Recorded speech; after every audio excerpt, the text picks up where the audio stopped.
sports.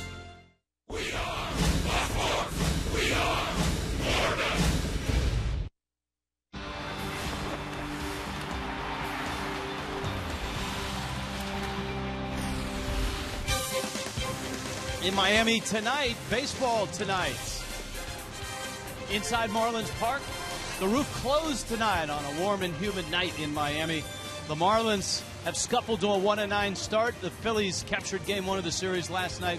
They are at an even 500 at 5-5. And the headliner tonight, the kid makes his home debut. Jose Fernandez gets the start for the Fish. Hi, everybody. Rich Waltz along with Tommy Hutton. The biggest chore for the Marlins so far this year, scoring runs. It wasn't easy last night, obviously, in the loss. Giancarlo Stanton out of the lineup, and the Marlins got more bad news tonight. Justin Ruggiano out of the lineup. So there's 4 left-handed bats in there to face Cole Hamels tonight. You know, what's really hurt is these bats that have got out in the lineup have been right-handed bats, and the Marlins have seen a slew of left-handed pitching.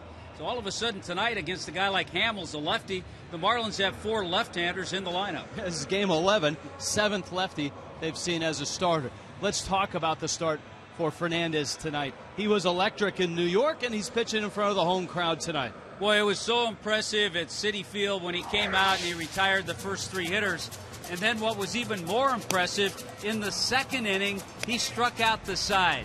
He used that breaking ball, the defector. He used his fastball, which was in the mid-90s range. And it was fun to watch him skip over that foul line. He said he might be a little bit more nervous tonight because friends and family, more family here to watch this game. But you know what? I don't think he has any fear of Rollins, Utley, and Howard. All right. Cole Hamels, a big question mark for him because he's given up 4 home runs in his first 2 starts. And those numbers, his career numbers against the Marlins, don't reflect the way he's thrown this year. His ERA is almost 11. His ERA coming into this game is over 10, and he has not pitched well to start the season. Command has been the issue. He has not had it. And you see the way the Marlins have played. The Marlins have gone 10-8 against Cole Hamels. So it's Hamels against Fernandez. Should be a fun night tonight at the ballpark to see the kid in his home debut, and he's going against a really potent Phillies lineup. How about the shift? Allison Williams, Jeff Conine will be working the night shift when we return.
Marlins on a Saturday night in Miami.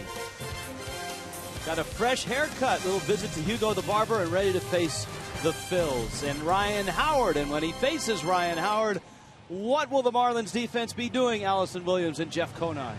Oh, Walty, the shift will be on for Ryan Howard. It's a move used defensively more and more, it seems like, in baseball for lefties. Do you feel like you see it a little bit more than we used to? Yeah, I definitely do. I think because of the scouting is so much better now with video and trends of hitting the ball on the ground.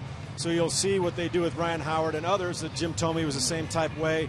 But I think Joe Madden was one of the guys that really started this whole shift type thing and really putting your third baseman as your second baseman. So you're only putting one guy out of position rather than shifting the whole infield around. So we'll see Placido Polanco playing over there at second base, nobody at third base, and you think all of a sudden all he's got to do is hit a ground ball to third. He's got a base hit. But this is what he does a lot. He rolls over on the ground to the right side of the infield. That's why right to Placido Polanco. So now we've got 6 defenders stacked on that right side of the field. Now the outfield is a little bit different. On the infield, they're going to play him to pull. Outfield is going to be more straight up because he does hit a lot of balls to left center. That's his big time powers to left center. So even though you might think he's beating the shift, it's in the outfield, so the outfielders are kind of set up straight away. And you see this time, last night, he splits the gap twice, which doesn't necessarily mean he beat the shift. He just hit the ball in the air and split the gap. Yeah, Perry Hill was explaining a little bit about why he uses it and why he put Placido Polanco over at second base. It's the experience, and then also Danny Echeverria can cover more ground, and he's a true shortstop, so we wanted to leave him there at short. Right, you only got one guy out of position, so if you move the whole infield around, now Echeverria is playing a second base that he's not familiar with. Placido Polanco's at shortstop, what he's not familiar with, so now you only got one guy that's out of position. And the key is pitching to the shift, right? Well, you got to make your spots. You got to hit your spots. Doesn't matter what the shift is, where you defend him, unless if you make a mistake, he's going to beat that shift. All right. Well, hopefully Jose Fernandez can do just that. It should be fun to see him in his home debut, pitching in his first big league game here in Miami. A lot of friends and family in attendance. It's all coming up next right here on Fox Sports Florida.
Phillies and Marlins ready to go. Jose Fernandez, all of 20 on the mound. Ben Revere, Jimmy Rollins, Chase Utley will start it. And Fernandez makes start number 2 in his young career. Pinch a penny brings you the first pitch. It's a fastball, and it's up. It's 1-0. Fastball, curveball, and a changeup that, although it's a work in progress, he rolled it out in New York as well. Strike to Revere. Revere, a slap hitter, a singles hitter, still looking for his first extra base hit of the year. Was 2 for 5 last night. The Phillies winners in 10 innings last night by a score of 3-1. Ron Kulpa is calling balls and strikes. In that game against the Mets, Jose Fernandez came out and retired the first 10 batters he faced. 5 of those he got on strikeouts until a Daniel Murphy single. 2-1 pitch, slap to third. It's Polanco across the diamond, and that's out number 1. The Phillies lineup looks this way. Phillies come in at 5-5 with the win last night, and an even 500. Rollins follows Revere. Chase Utley, Ryan Howard, Dominic Brown had a couple big hits and an RBI last night. Lance Nix in right. The versatile Freddie Galvis, a switch hitter at third base. Eric Kratz behind the plate, and Cole Hamels will hit ninth. Now this will be fun to watch Fernandez against the veteran hitters of the Phillies. You got Rollins, then you got Utley, and in the cleanup spot, Howard. If you remember, in New York, the first inning, I think we saw all fastballs with 3 fly ball outs. Then as he settled in, we started to see the breaking ball a little bit more. Changeup pulled, and it sounded like a busted bat. And Fernandez is over there very quickly. An outstanding athlete. 2 outs, and here's the defense. Yeah, it hasn't taken us very long to figure out he's a terrific athlete out there. Chris Coughlin, a last-minute addition. Cogs in center field, Austin Kearns in right. Everything setting up around the infield. You get over to first base, you kind of see who's there, and it's Greg Dobbs tonight with Rob Brantley once again handling Jose Fernandez. Brantley and Fernandez work quite well together in New York. And here is Utley. Fernandez misses away. As we saw with Fernandez, he lived in the mid-90s, and when he really needed it, he would reach back and hit 96 or 97 on the gun. Utley watches that one sail outside. 2-0. Fernandez, of course, you had a chance to watch Marlins live. You saw Frank Fort's 3-minute piece on his amazing ordeal to get out of Cuba into Mexico and then to the United States.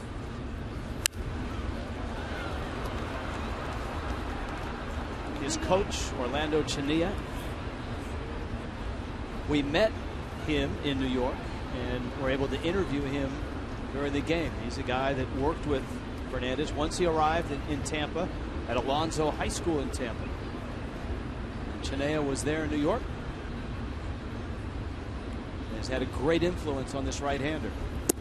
There's the defector, the breaking ball for a strike. I guarantee it's the last thing that Utley thought he would see. And that's the first breaking ball we've seen in this inning, and it's a beauty to even the count 2-2. You also, I liked when he got 2-0, knowing that Utley was going to see fastball, he upped it to 96. 2-2. Stays with a fastball, and you see he dialed up 97. Utley a 1 for 5 last night. It was an impressive one, though. It was a triple, and you and I agree we have not seen Utley run that well in 3 or 4 years. Utley already has 2 triples on the season, 2 doubles, and 2 homers. And a ground ball out to Solano. And a 1-2-3 first for Jose Fernandez. Marlins get their first swings at Cole Hamels when we return.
Underway in Miami, the Phillies and the Marlins. Bottom of the first inning.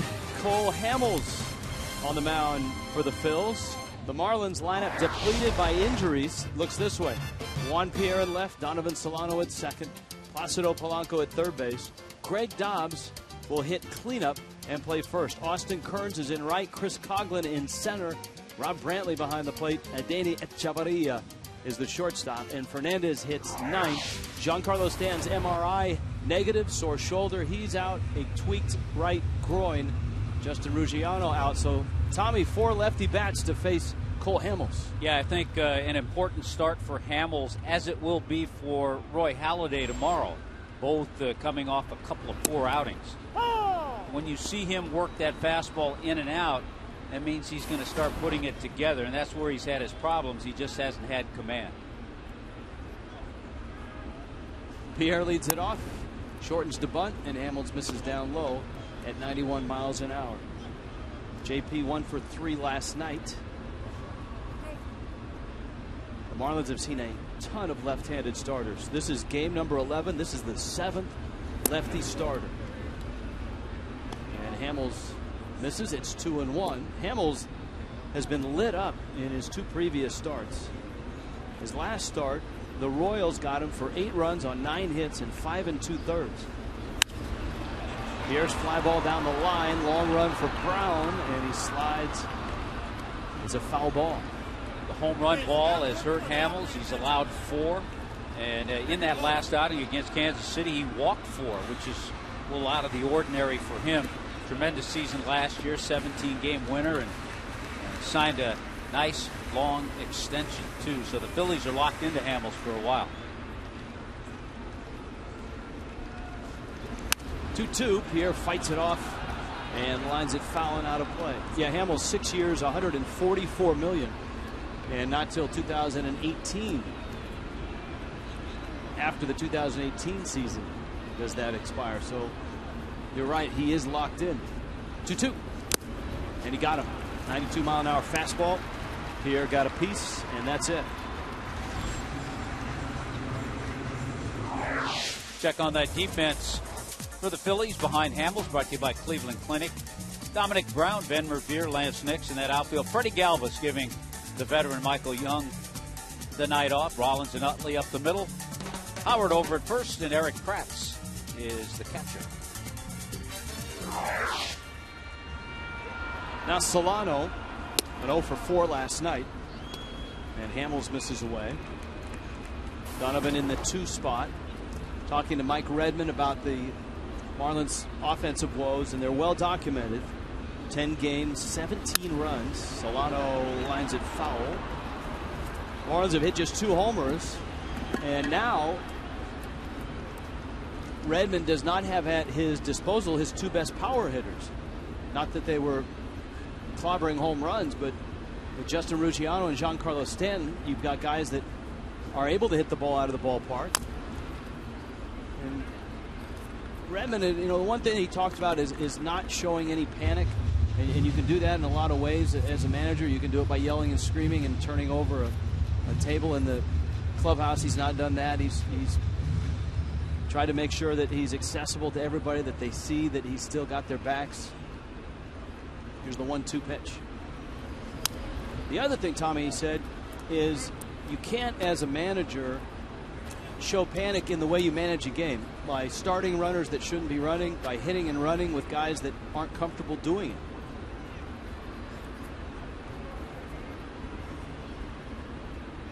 One, 2.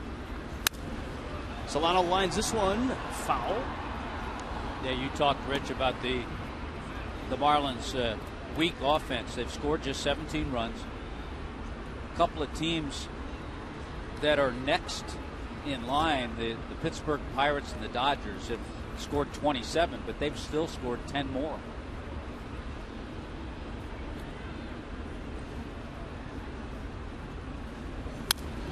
And the Mets lead the National League.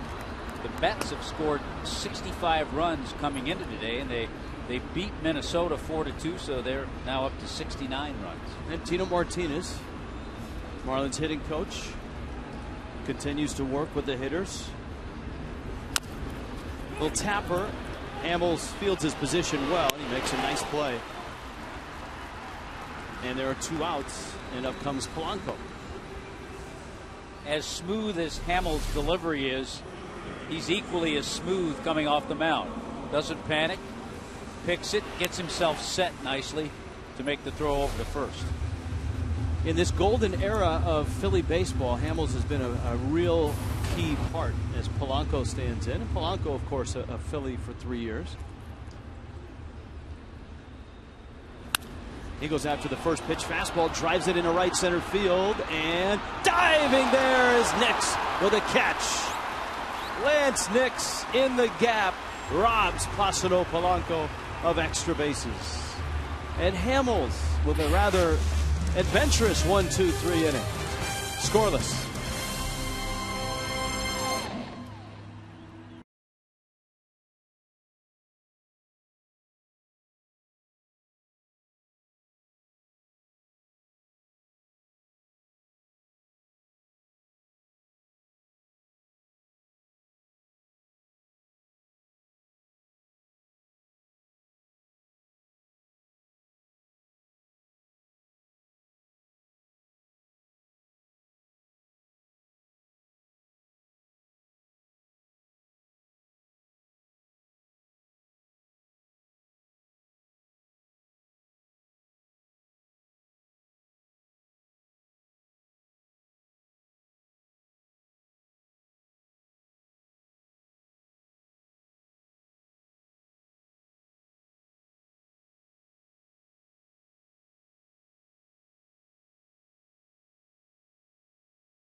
Are in high definition thanks to the fine folks at H.H. Gregg. A little South Beach action.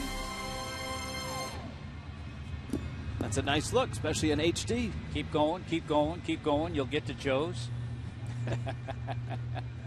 Scoreless ball game. A little bit of South Beach here. The Clevelander, of course, out in left field. One of our favorite spots.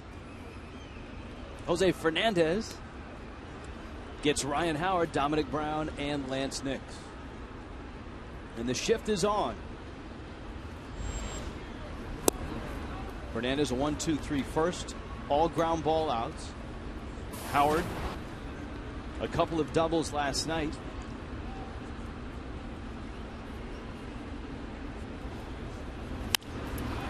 Bangs this one to center. That's Chris Coughlin out there. And Coughlin makes the catch. So an out here in the second. Dominic Brown comes up. The Nationals are coming. And on Tuesday night at 7:10, you can pick up the Tuesday edition of the Miami Herald and take advantage of the Miami Herald's half-price Tuesday offer. Get half-price tickets in Legend, Silver, Baseline Reserve, Bullpen Reserve, or Home Run Porch. Visit the Marlins Park ticket office or go to marlins.com. What a statement, by the way, the Braves have made in that series in Washington, D.C., taking the first 2 games against the Nationals, beating Strasburg today. Nationals bullpen folded last night. And Strasburg goes down today. The Braves, you're right.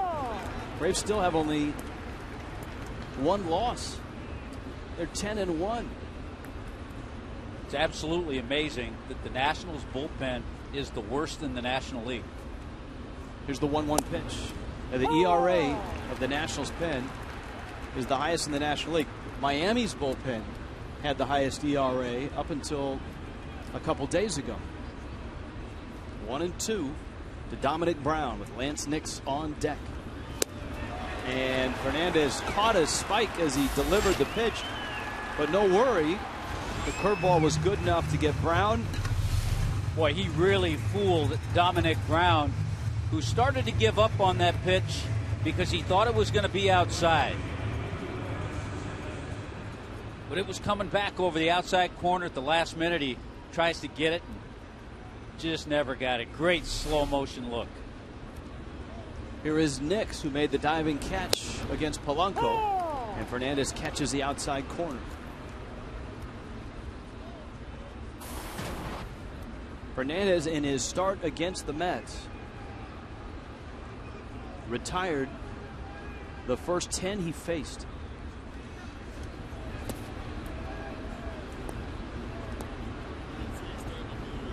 We were talking about Orlando Chinea, his coach. Chinea, a Cuban pitching coach who also defected to the United States.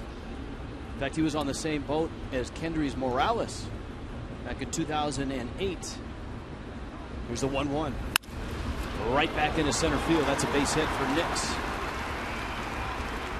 Of course, Chinea also spent 5 years in Japan working with the Yomiuri Giants and really adapted the Japanese approach to pitching and has applied it to his student Fernandez. And so a lot of the principles that Fernandez has in terms of workout, in terms of repeating the delivery, are born and raised in Japan.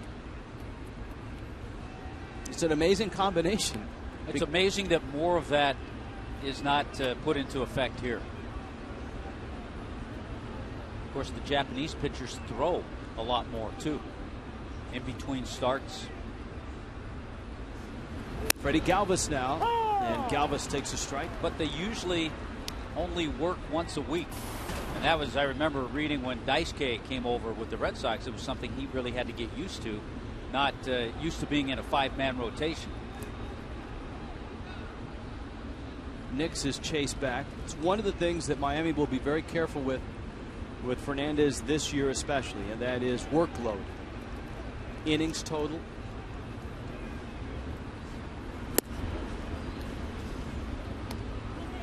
They would like to keep him between 150 and 170 innings over the season, which means if he is in the rotation the entire year, his starts will be limited 5-6 innings at a clip.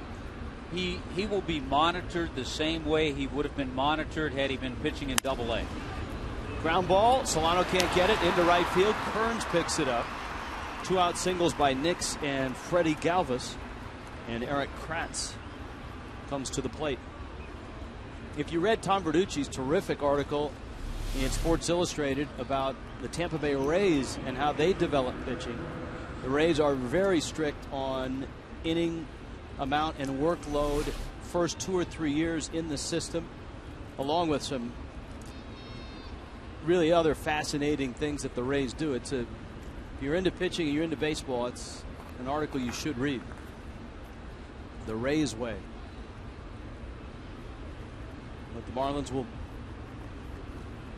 keep that same tact with Fernandez. Kratz now. Fernandez misses in. And the other thing to consider is one thing, 150 innings in Double-A is different than 150 innings up here.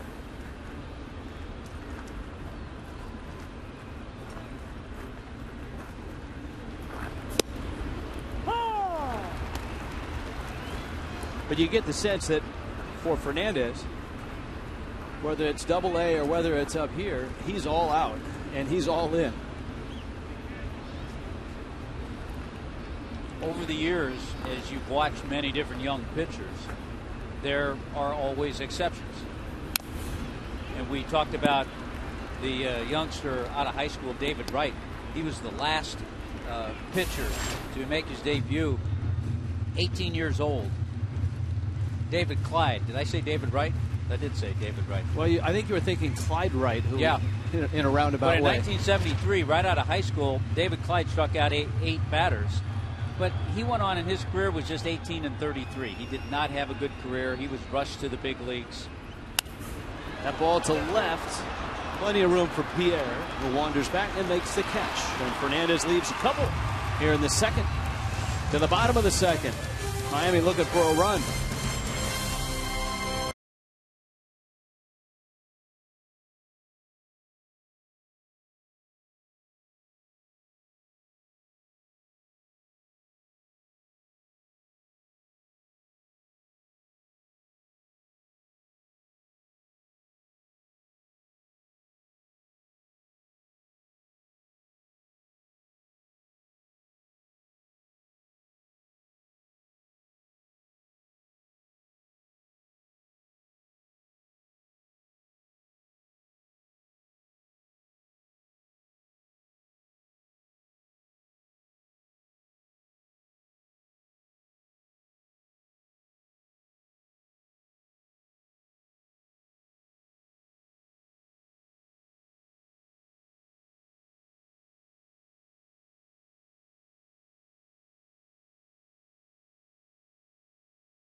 Sports Florida brought to you by Toyota. Let's go places by AT&T, the new wireless receiver from AT&T Uverse. Visit AT&T.com/free your TV. Rethink possible. By Just for Men Auto Stop Foolproof. Gray is over. In Miami tonight, this is game 2 of the Phillies-Marlins 3-game weekend series. Last night, extra innings, the Phillies won it. Tonight, Cole Hamels is on the mound, and Hamels is looking for some redemption after 2 really rugged starts to open his year. And the same will be said of tomorrow's starter, Roy Halladay. Halladay's been knocked around and has lasted a mere 7 innings in 2 starts. Yeah, I think Philly fans are really gazing in on these 2 games to see how their big guys pitch. Greg Dobbs, Austin Kearns, and Chris Coghlan.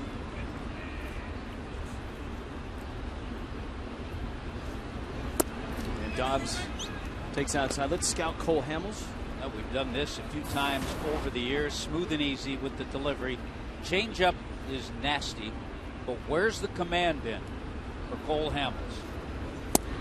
Now, one thing, as a left-handed batter, he doesn't have that nasty slider that is tough on a left-handed hitter from a lefty pitcher. His out pitch is the changeup and the curveball.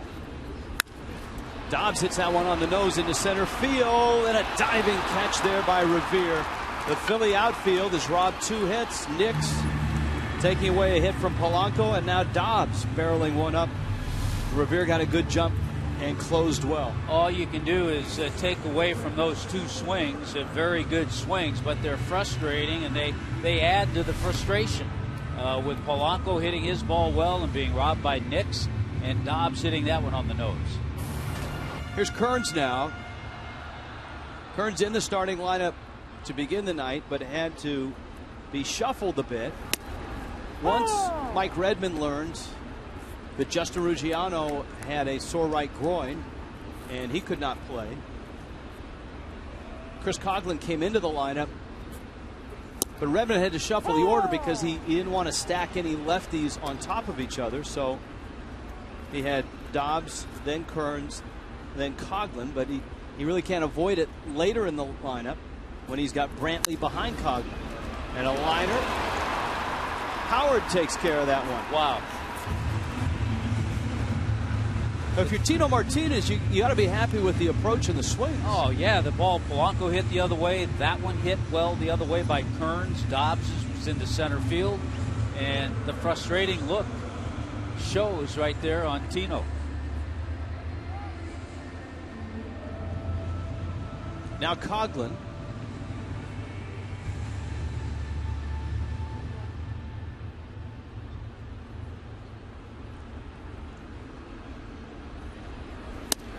One thing about a guy like Chris Coughlin right now, he gets a chance to start tonight.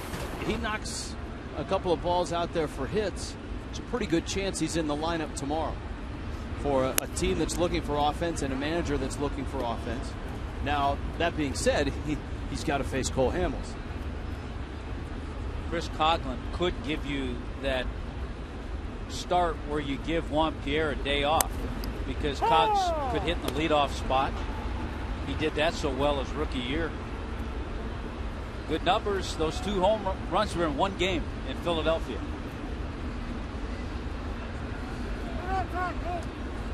Hamels in a groove, so Cogs called or asked for time and stepped out.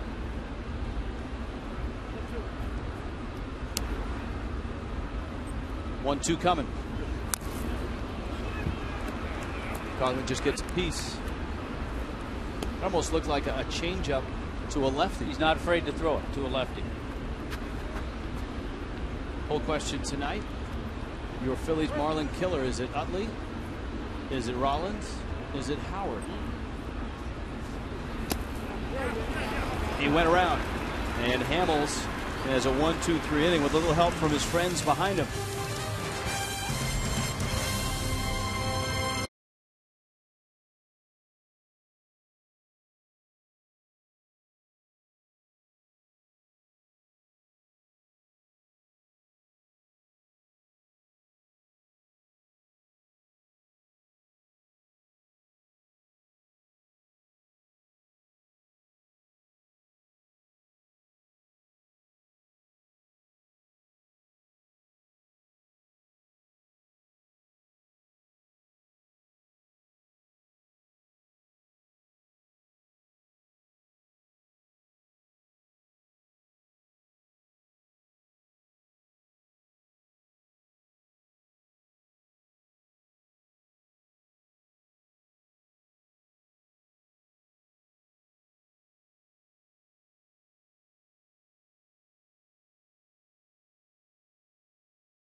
Hey, I'm feeling kinda old school, how about you? If you're feeling how I'm feeling, this is what you do.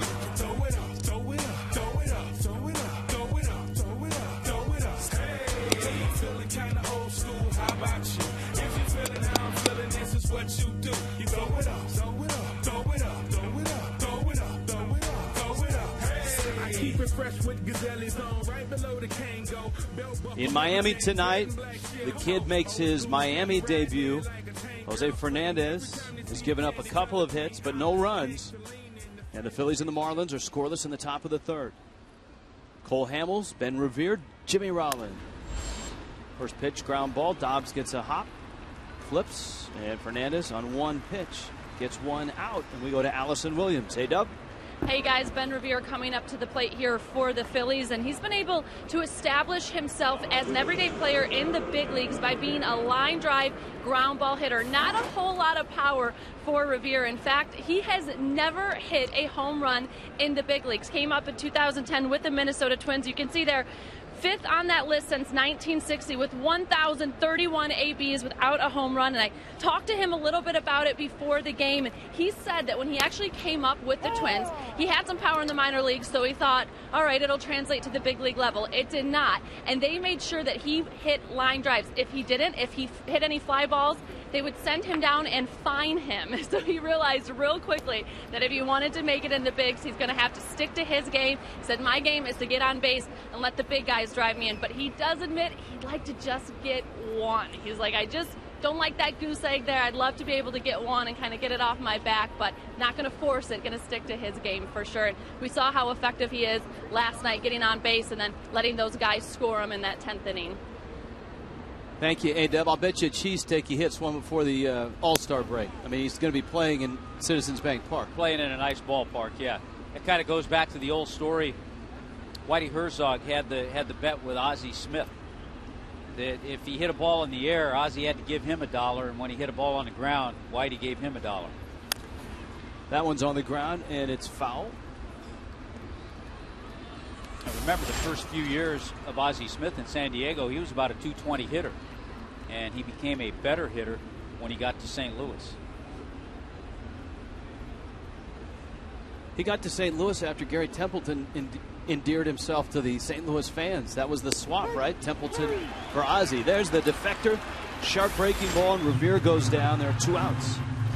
Always a challenge the second time around. Starts off the plate, just freezes Revere. That's the backdoor defector. Beautiful pitch. First time through the order, very efficient. Jose threw just 29 pitches. Here's Rollins. And he's used the changeup a couple of times in this inning. So it's really interesting watching him. In New York, he did the same thing. He stayed with fastballs that first inning. Then he started to break out the other pitches.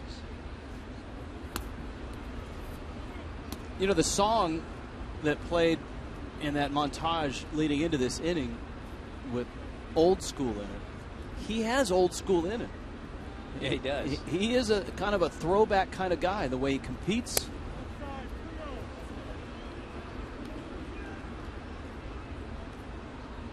Three 3-0 to Jimmy Rollins.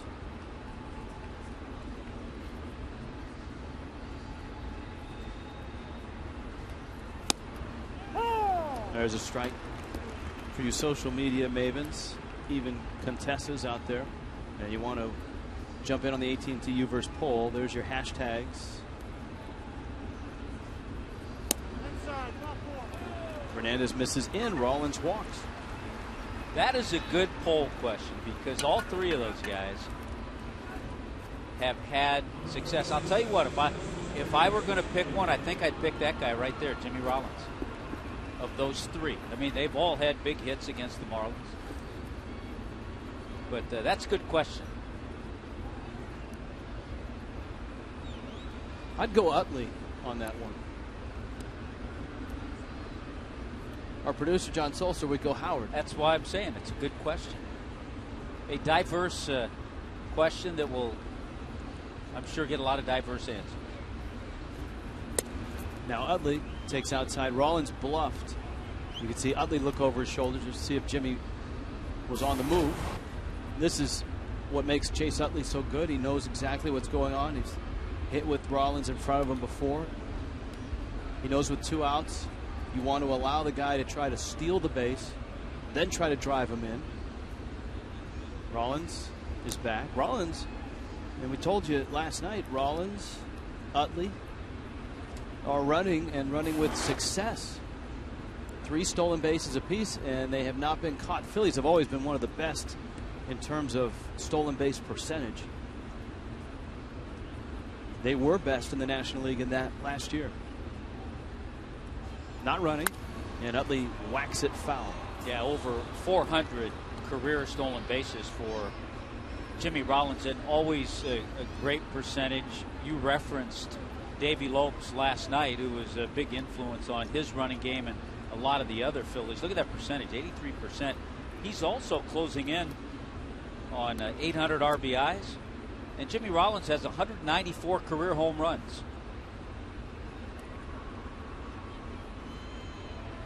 One. Breaking ball gets a strike. And it's 1-2.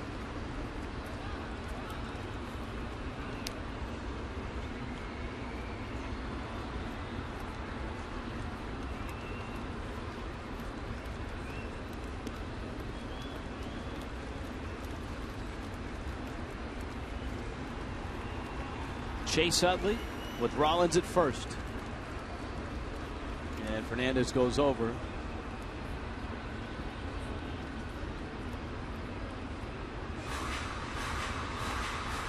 got to figure Rollins going to take off soon, especially with the count 1 and 2 now on Utley.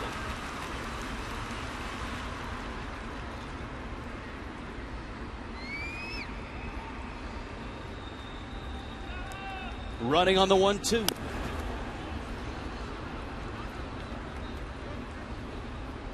Michael Young getting the night off tonight. Delman Young, whom the Phillies acquired in the offseason, is still rehabbing from microfracture surgery on his ankle.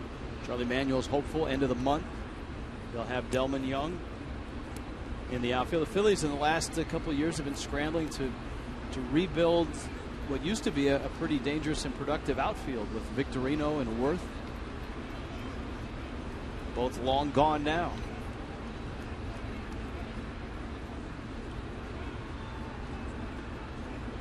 .43 pitches already for Fernandez. Not running.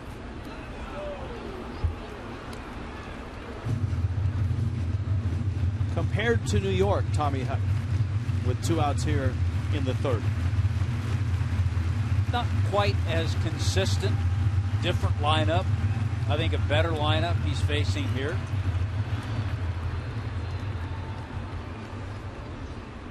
He has struck out 2, he's walked 1, and given up 2 hits.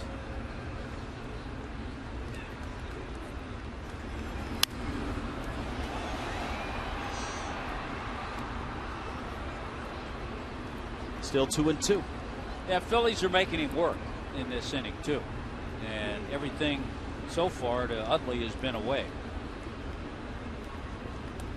Utley always one of the most rugged and tough players.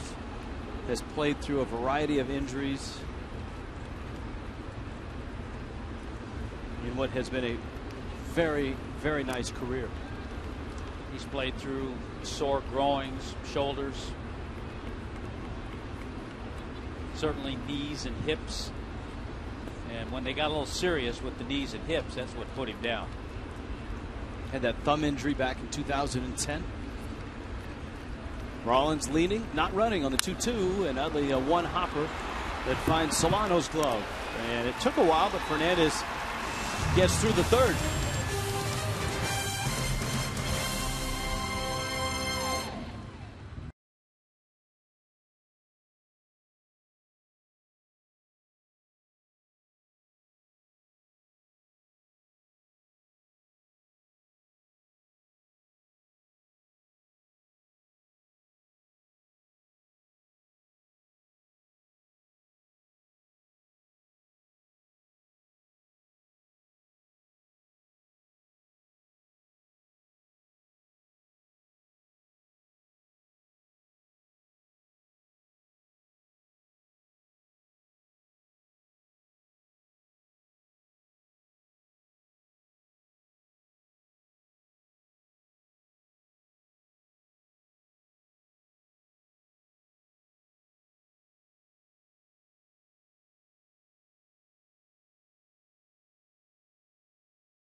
For your listening pleasure tonight, reliever Ryan Webb.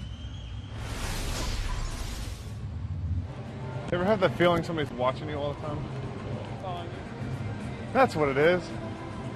We don't even have a sound guy out here with the fuzzy boom. He's up there. He won't talk to me if he knows I'm mic'd up. I try to get more Twitter followers, but I don't even know what my name is.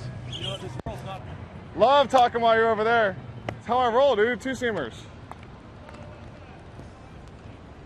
I'll get it going. Rob Brantley fouls it back. Ryan Webb is a very fascinating guy, and a lot of his conversation deals with science. He's a big science guy. Got that hidden sense of humor. Yes, extended mix play of Ryan Webb on Marlins Live postgame. Boy, Brantley went way out of the zone on that pitch. That one almost hit him in the face. That's the one thing at this level that gets around in a hurry. If a guy isn't patient, pitchers will find out and they won't throw you strikes because they know you'll swing at pitches out of the zone.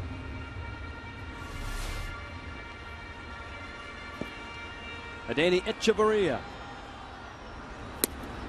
And he takes a strike. Echeverria to be followed by Jose Fernandez. Hamels gave up some loud outs. Placido Polanco line drive in the gap in right center. Diving catch by Nix in the first. Greg Dobbs, a sinking liner to center. Ben Revere snared it before it hit the grass. After that, Hamels seems to have clicked.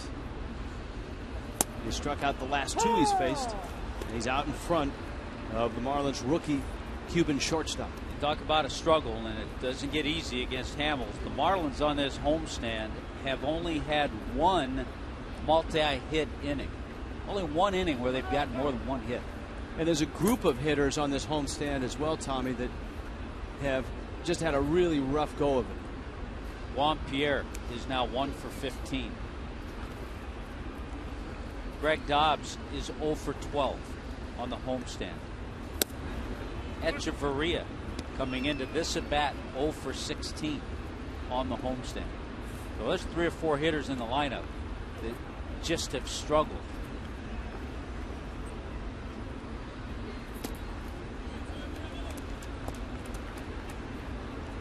In talking to Mike Redmond about Echeverria in particular, one of the things first of all, they're extremely pleased with the way he's played defensively. No question about that. And one of the things they'd like to see him at the plate make that next step is be a little more selective, take a few more pitches. 3-2 coming. Just like that. And so Echeverria walks. Here comes Fernandez. All you can eat seats ready for you on Monday night as the Nationals open up a 3-game series. Just $22. It's on a South Florida Heroes Monday. All military, veterans, and first responders get a complimentary ticket at the Marlins Park ticket office. Go to marlins.com today. So Echeverria works a walk. Hamels, first base runner. Fernandez trying to bunt. He did not have a lot of success doing this in New York. He did drop down a sac bunt. He struck out a couple of times, though, his other 2 ABs. If you can, I don't know if you can tell, but you asked me last inning one of the differences, and I think one of the differences we saw a little effect on Jose here as opposed to New York. There's a bunt. It's a good one. Hamels spins and flips the first. It's much warmer pitching here than it was in New York. And he came off the mound, and you could see him sweating and talking to Chuck Hernandez, and he ends up changing his jersey, which a lot of pitchers do when they start to perspire and they feel that's a little too heavy, so they change that jersey. But nice job on the sacrifice bunt. That used to happen with regularity. Guys would change jerseys and sleeves and complete uniforms numerous times at the old football stadium. Tonight, the roof is closed, but the rolling windows are open, so there is some humidity in the building. Still, it's very comfortable here tonight. By the way, Jose Fernandez now leads the club in sacrifice bunts. Pierre struck out back in the first. Phillies outfield not too deep for Pierre. And a roller up the middle. Utley gathers it in and throws out Pierre. Marlins leave that runner on. And we head to the fourth. Scoreless.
Cleveland Clinic fourth, scoreless ball game.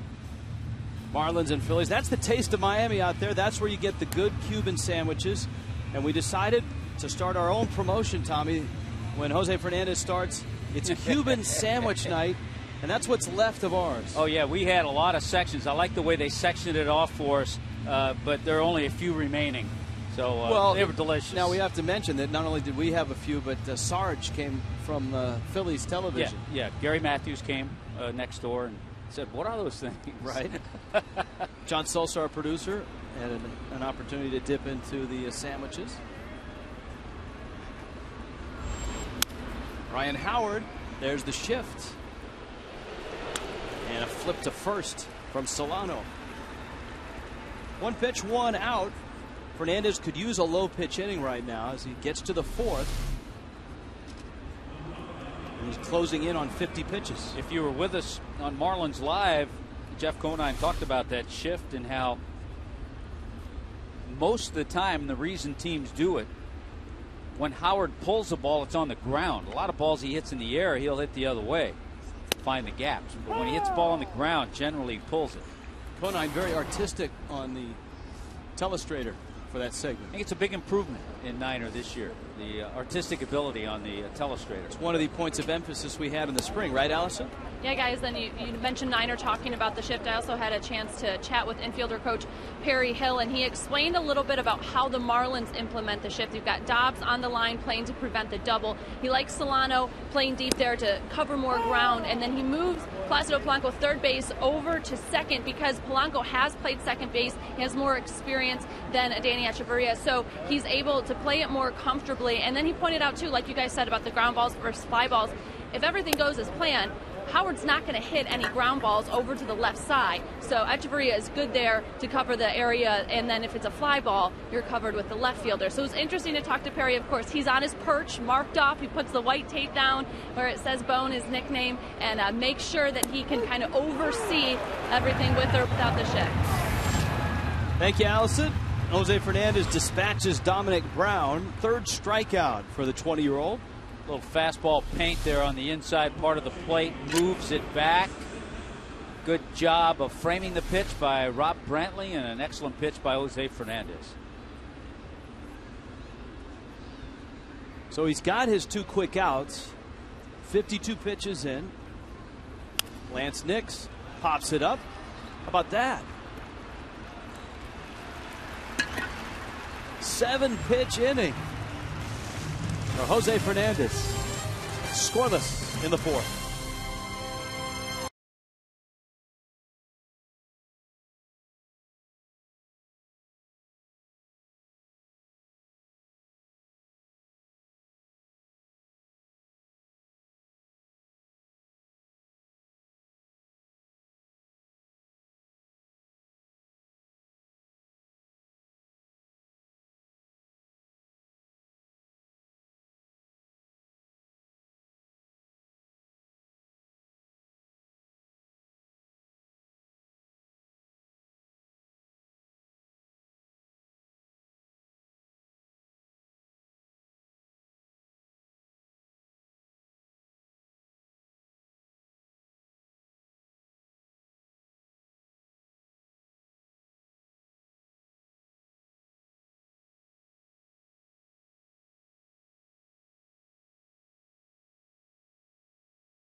Miami Marlins baseball on Fox Sports Florida is brought to you by Honda. Visit your Honda dealer for great lease and finance deals on fuel-efficient Hondas.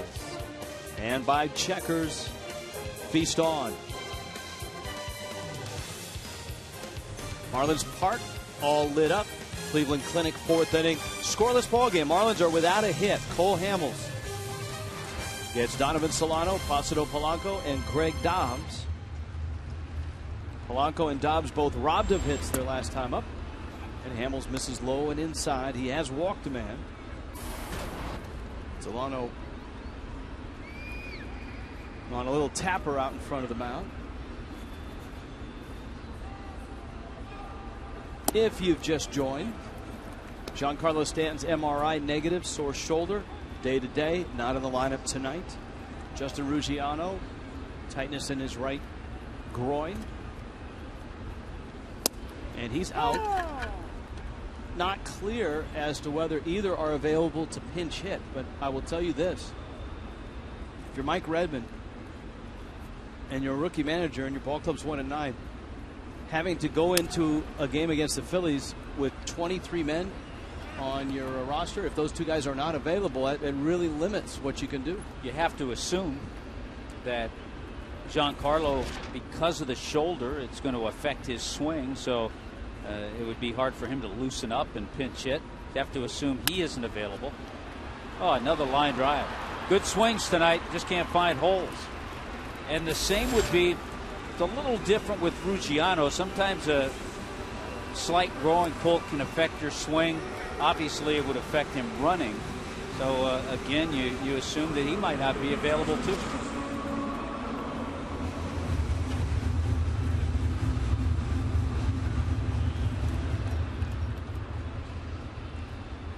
Placido Polanco. Polanco lined one in the gap in right center. Lance Nix, of all people, made a diving catch. 2 for 4 last night. Polanco's been Miami's best hitter this season. He certainly knows the routine and what Cole Hamels brings out there. Of course, Hamels a tremendous postseason pitcher too. Chopper backing up Galvis. Rifles one, and Howard on a hop digs it. 2 down. Make sure you tune in early for Marlins Live, driven by South Florida Honda dealers. Those battle stations will be manned tomorrow. Craig Minervini and Jeff Conine. What's up with Doc? Roy Halladay start tomorrow. More Ryan Webb mic'd up.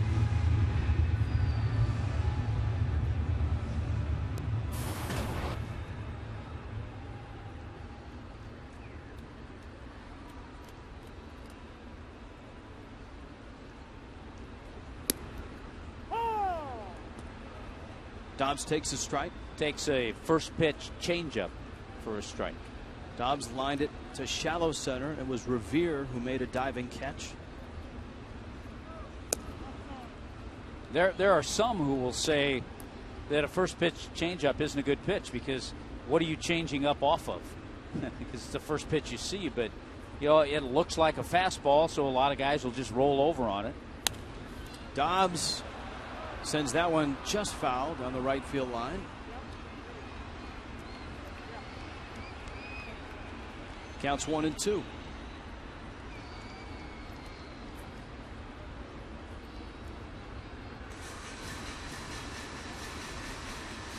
Hamels was outstanding last year. ERA 3.05. He won 17 games and was an all-star for the 3rd time.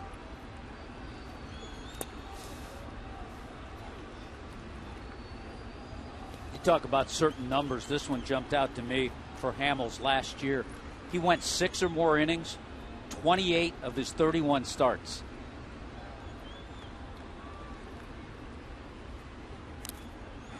Dobbs just got a piece, and he stays alive. The long ball has hurt Hamels. He gave up 3 homers against the Braves in Atlanta, and a home run in that 8-run ball game against the Royals.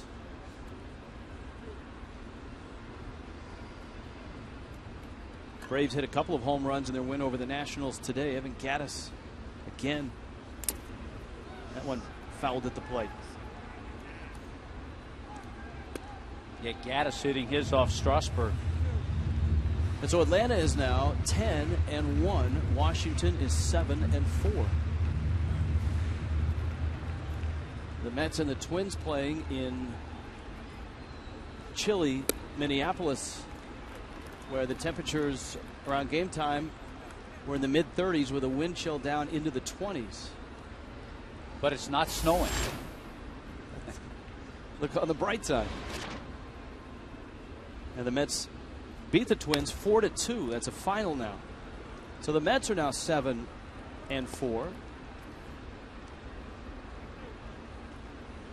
Matt Harvey took a no-hitter into the 7th inning before Justin Morneau homered to right.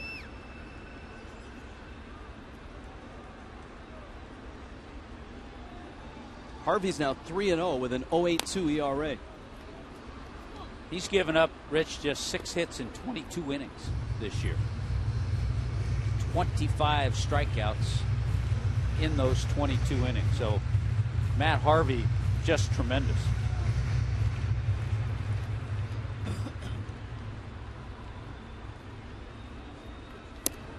Dobbs works a walk, and I mean works a walk. Along at bat, saw a lot of pitches, ends up at first. And here comes Austin Kearns, 10-pitch at bat. Hey, saw a little bit of everything, too. It's the Big Dipper and Orion and a few others all in there. You just don't want that to be your flight plan on our next trip. Next trip will take Austin Kearns close to home. Yeah, we'll head to Cincinnati, 4-game series against the Reds. Many people pick the Reds in that Central Division. Kearns, a Kentucky guy. And that's, of course, right across the river from Ohio. Austin had some nice years as a Cincinnati Red. Reds are in Pittsburgh tonight and have a 1-0 lead. Teamed up with Adam Dunn for a few seasons.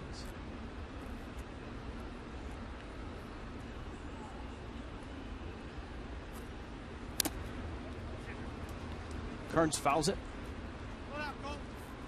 Counts 1-2.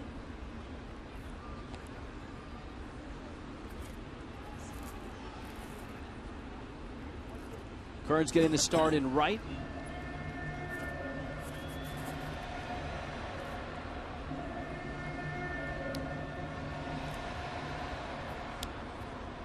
Dobbs a 2-out walk.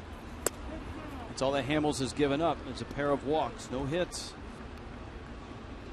No hits and a lot of line drives. He's thrown 22 pitches this inning. Now, Hamels has thrown more pitches than Fernandez has thrown. Hamels at 62 now. Fernandez has thrown 53. Kearns has seen Hamels a lot. 32 career at bats against Cole Hamels in 8 hits. 33 now. Blue Jays are in Kansas City tonight, and the word on Jose Reyes, sprained ankle after that scary slide last night. Swing and a miss. Kearns goes down swinging. Cole Hamels has struck out 4 and has not given up a hit through 4.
Of the night since 2010, games with and without.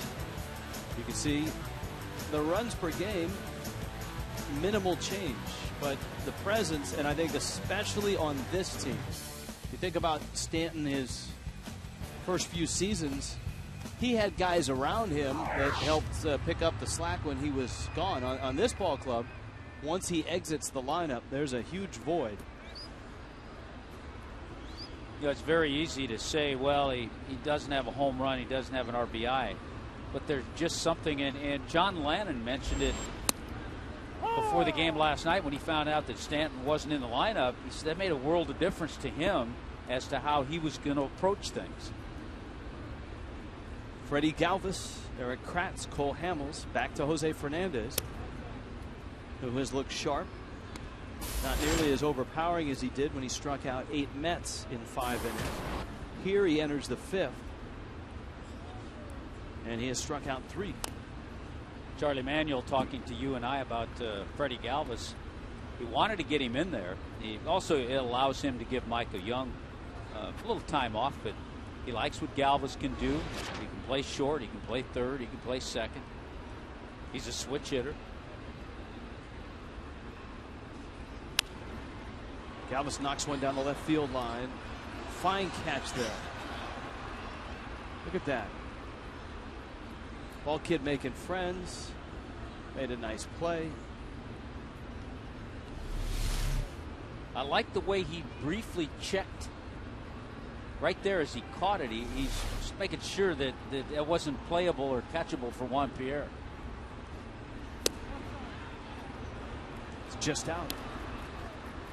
2-2. Fernandez will turn 21 at the very end of July on the 31st.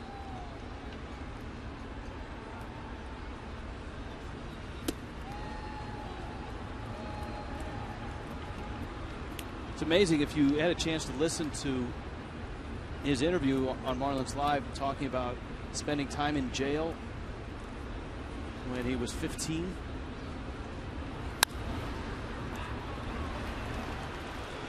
Dobbs steps on the bag. And a reminder, this copyright telecast is presented by the authority of the Miami Marlins, may not be reproduced or retransmitted in any form, and the accounts and descriptions of this game may not be disseminated without the express written consent of the Miami Marlins. Certainly when you're 13, 14, 15, and you're having to lead an escape attempt out of Cuba, you grow up in a hurry listening to him talk about the 3 failed attempts, spending time in jail, jumping into the water after a passenger had fallen out of one of the boats, and that passenger ended up being his mom. You see how and why he's so mature. Coughlin is there, and he makes the catch. He is being, tonight, Rich, extremely efficient in the 5 innings he threw against the Mets in New York. He threw 80 pitches. He's an out away from getting through this 5th inning, and right now his pitch count is 61. And I wouldn't be surprised if he did the math in his head and said, okay, they're going to put me on an innings or a pitch limit. So if they're going to put me on a pitch limit, I need to get outs with less pitches so I can hang in there more. See, when he wants to, he just, okay, here's 96. Just to let Chuck Hernandez and Mike Redmond know he still has that. That he's not tiring. Missed down low to Hamels. I think he's used his changeup a little bit more in this game. Phillies have just 2 hits. There's that 96.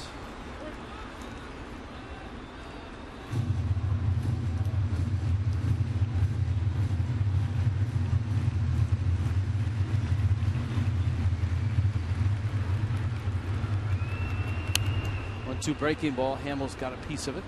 You like his pace. He gets it, gets the sign, and throws. He doesn't waste a whole lot of time. He really appears to work well with Rob Brantley. There's the high. He's gone to 97. Low's been that changeup. Might be the curve at 79. Changeup's a little harder than that.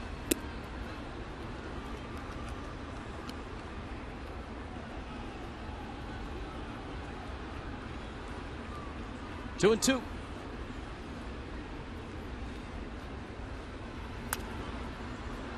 And it's fouled back. You'd love to see him get through this inning at under 70 pitches and then go out there and try to burn through the 6th inning. Remember, he went just 5 innings, 80 pitches in New York. There it is, right down the middle at 95. And so Fernandez, with 5 shutout innings in the books on a humid night, up and over the baseline. Scoreless.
Bullpen, and during batting practice, Ryan Webb mic'd up. Imagine that. He was in high school 2 years ago. He's graduating high school, and now he's pitching here. I was 14 when he was born. God, that was like 9th grade. That was like 25 years ago. I got my first coaching the father, and then I coached his son. That's when you know you're getting a little freaking cool. Chuck Fernandez in the middle of it.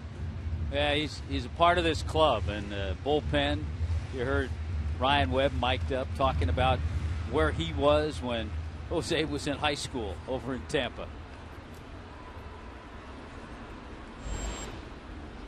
Chris Coughlin now. Coughlin goes after the first pitch, lines it to center field.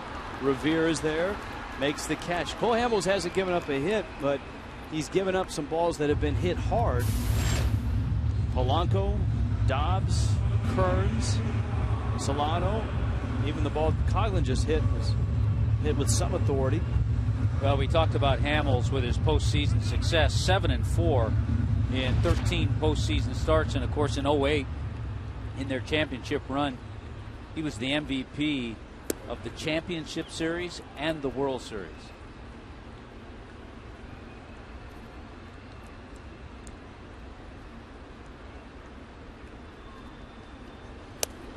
Yeah, he got the car, he got the trophy, he got the pretty girl, he got the big contract. World Series ring. San Diego native is Hamels, and we saw that on Brantley's last at bat. He threw the changeup, and he throws the changeup there. Remember, he got Brantley to chase a high fastball too out of the zone, and gets him to swing and chase another pitch out of the strike zone, this time a changeup. 5 strikeouts for Hamels, and Miami does not have a hit. Here comes Echeverria. So far, if you think about the pitches that Hamels has gotten Brantley to swing at, most have not been in the strike zone. And that's a young hitter being a little over aggressive, facing a really good pitcher. Echeverria lines one into right field. That's a base hit, and it scoots by Nix and goes to the wall, and Echeverria is headed for third. And he will get there.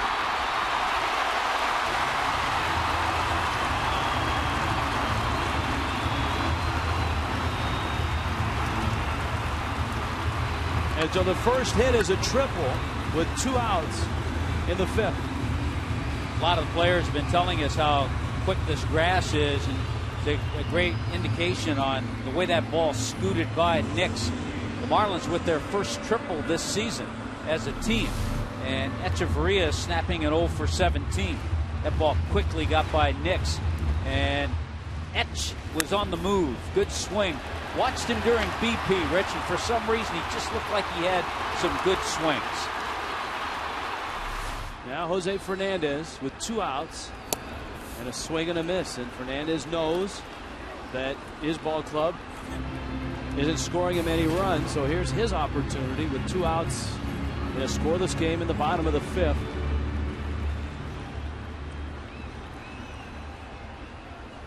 Hamels misses away with a fastball. We saw Fernandez in New York. When he had the opportunity to swing, he didn't get cheated. He came out of his shoes on that first pitch. Oh, yeah, he was in the batting cage this evening about an hour and a half before the start with bat in hand, taking swings. And he drills one into left field, a base hit. And away, throw a shot out and drive in a run.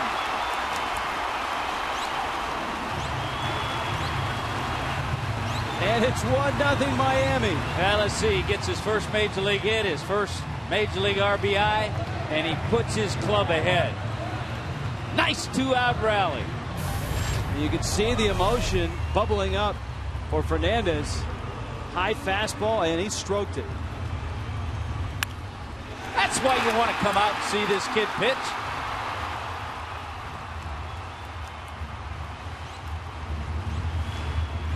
The Cuban connection. Echeverria with a triple. Fernandez with an RBI single. And that's why Tommy Hutton ordered up the Cuban sandwiches. There you go. Tonight.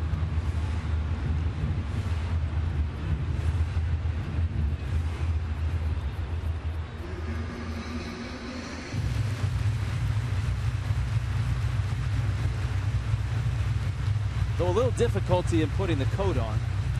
Chris Guccione comes in, and Guccione will lend some assistance. I know the problem. I have trouble with zippers too. Just slip it over your head. Just slip it over your head. It's easier. Yeah, I've gone that route before. See, I think the rule of thumb is next time don't bring a quarter zip coat out. How about all of a sudden, just like that, Hamels loses the no-hitter, then the shutout. He still can't get it on, Tommy. He's still struggling. All right.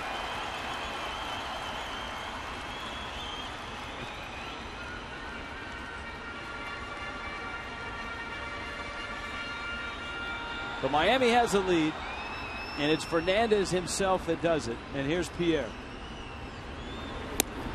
And he takes a changeup for a strike.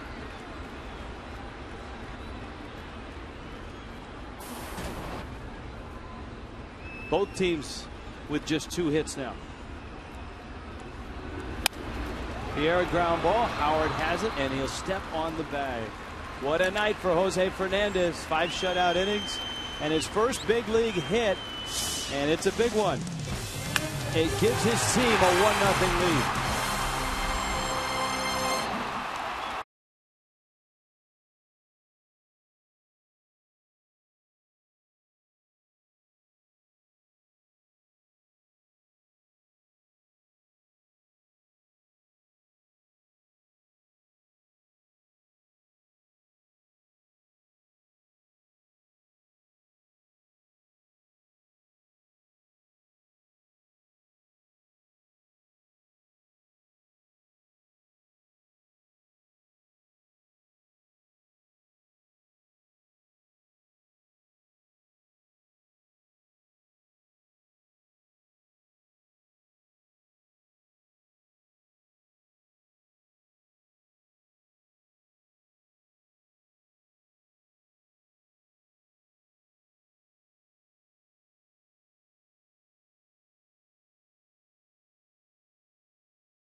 has accounted for that run. Let's check in with Allison Williams.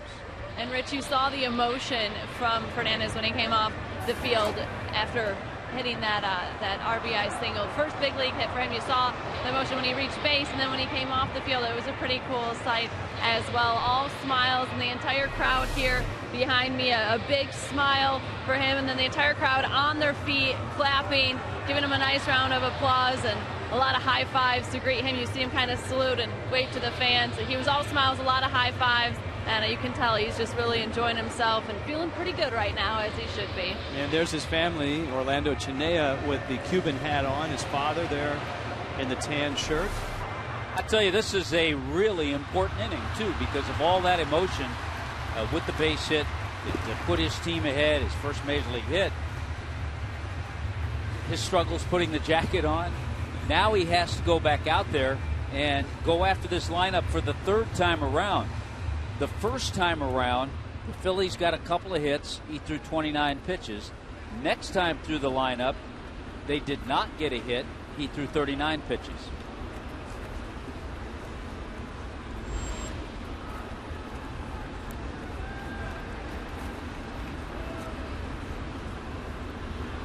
Top of the order, Ben Revere. Breaking ball, a strike to open up this at bat. Our Cholula Hot Sauce Spotlight.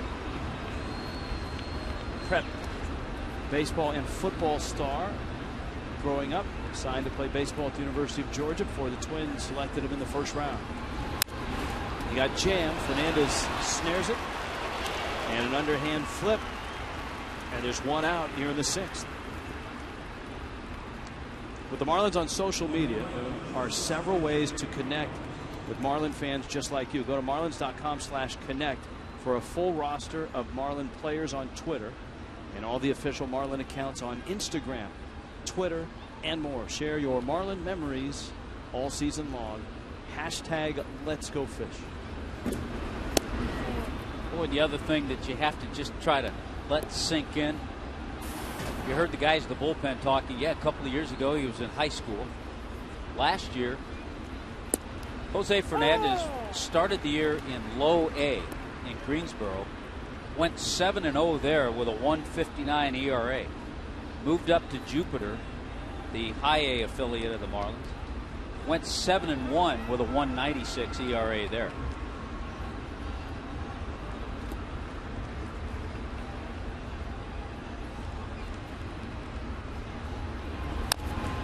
Breaking ball, pulled foul. Jimmy Rollins up there now. Rollins has bounced out and walked. Utley to follow. The hits came in the second, and they were back-to-back. Nix, a line drive single to center. Galvis followed with a hit to right.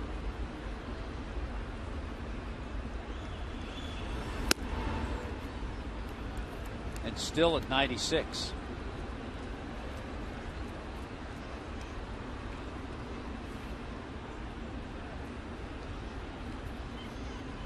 He was in line for his first major league win in New York, but the Marlins blew the save.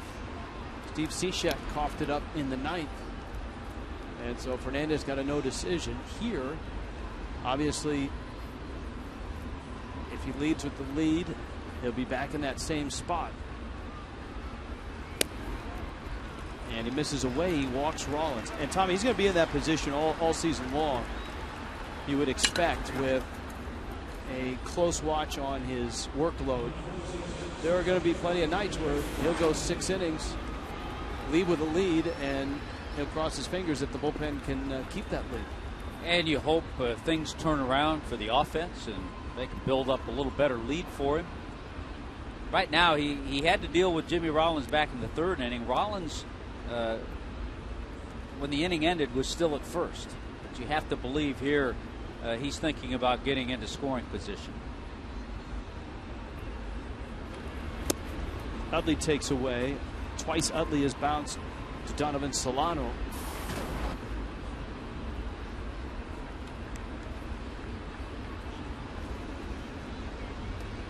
Rob Brantley's on his way out. This is a good trip. I don't know if Rob just did that on his own or if somebody in the dugout said, hey, get out there, calm the kid down a little bit. He had a A lot of emotion in the last inning when he batted. So getting back in a groove. He missed it a few times up to Jimmy Rollins. We haven't seen that. He only walked 2, and each time it's been Rollins. And 2 guys here now you certainly don't want to miss up on with Utley and Howard.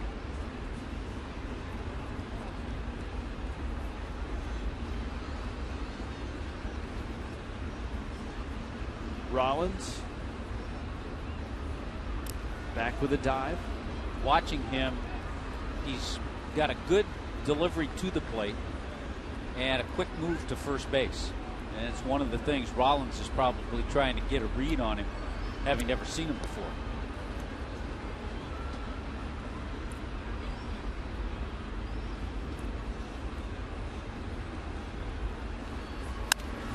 Bouncer. Got one. Etches relay. Airmailed it. And it ends up in the camera well. Utley will take his spot at second base.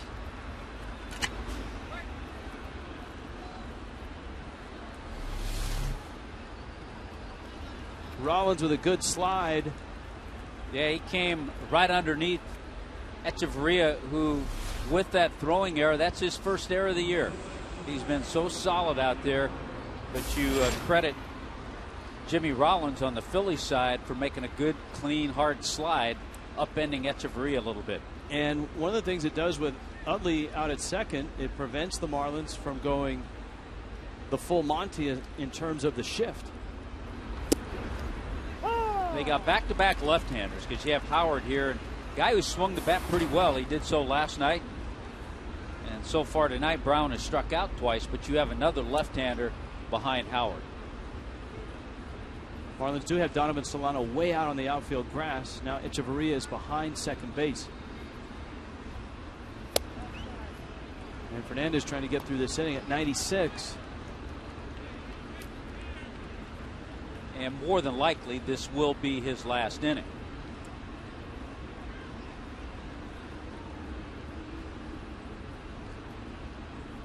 Utley in scoring position. The 1-1. And he's 2-1 on Ryan Howard, who has flied out and bounced out. Jose Fernandez looking for his first major league win and his first home start.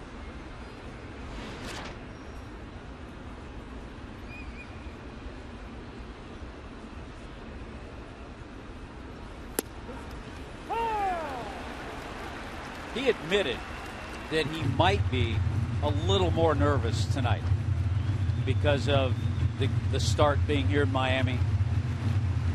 More friends here, certainly family here, but he sure hasn't shown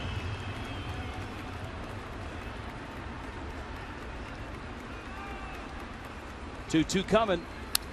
Howard fouls it back to the screen. And here we are in the 6th inning with his pitch count at 83, and that fastball still has been 95 and 96.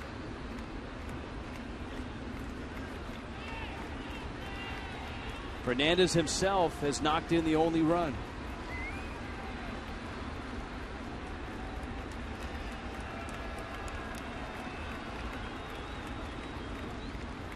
Another 2-2 to Howard. Just out. You notice, too, it's 96 with some movement. It's not a straight 96. That ball just tailed off the plate. This will be pitch number 85. Utley the tying run at second. Top of the 6th in Miami tonight. Breaking ball, got him. And Fernandez strikes out Ryan Howard. Show him a little love. 5 strikeouts and 1 big RBI hit. And the kid's all right. 1-0 Fish.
in the dugout. Coors Light freeze cam.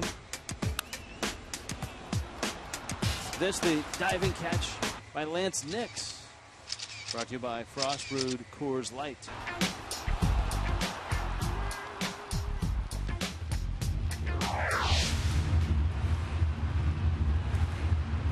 Donovan Solano now, as Miami looks for some insurance for Fernandez. Solano pulls a ground ball by Galvis into left field.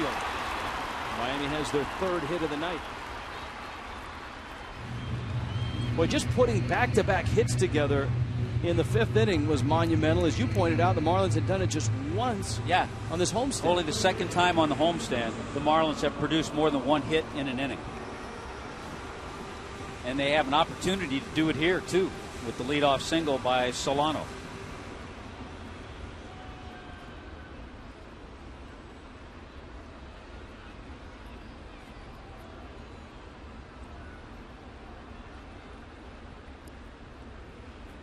Polanco, then Dobbs. Miami tonight playing without Giancarlo Stanton.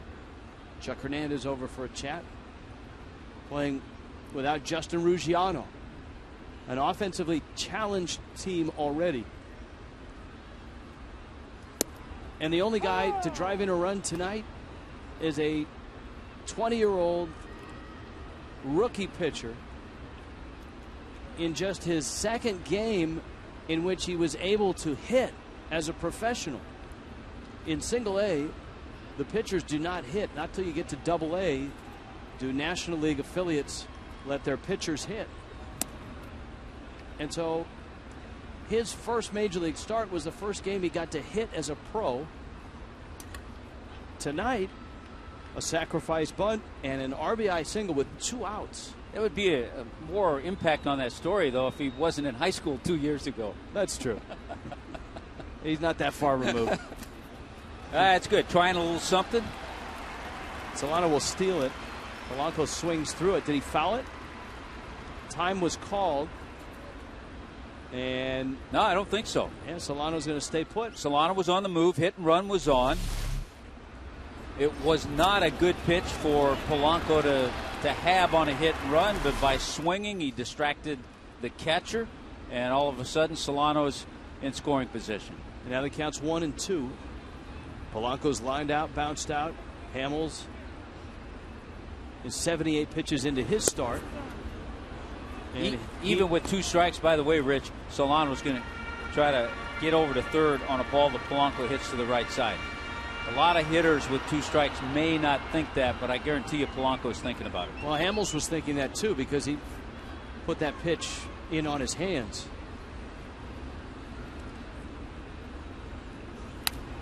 Polanco still inside outs the ball. There are some right-handed hitters who, when they're trying to hit the ball the other way, don't mind the ball in on their hands. They're good enough at opening that left side and getting the hands in and pushing the ball out. The Japanese hitters, Hut, over in Japan, the right-handed hitters are very good at that.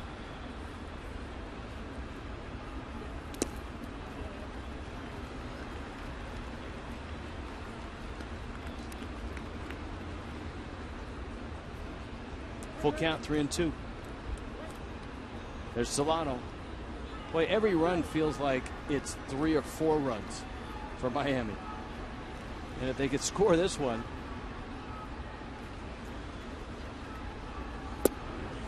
Polanco takes down low, and he walks. And now here comes Dobbs.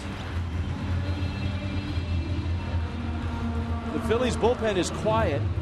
Well, actually, it's not quiet. It's next to the Clevelander.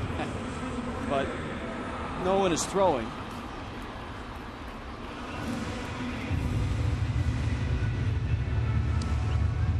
There's the pen. It's starting to move around a little bit. It's a fresh music set at the Cleveland.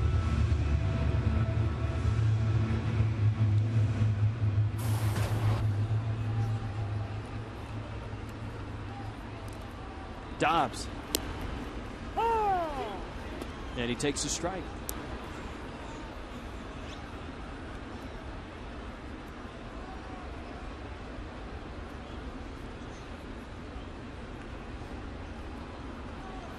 Solano and Polanco.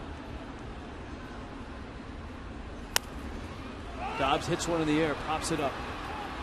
Infield fly, and Rollins makes the catch. Tomorrow is a family Sunday. Phillies and Fish end the series. Pepsi 4 for $50 4-pack includes 4 tickets, 4 Cayenne beef franks, 4 Pepsi soft drinks for $54. And fans get a 2013 Marlins calendar courtesy of Leon Medical Centers. Kids can run the bases after the game, so go to marlins.com.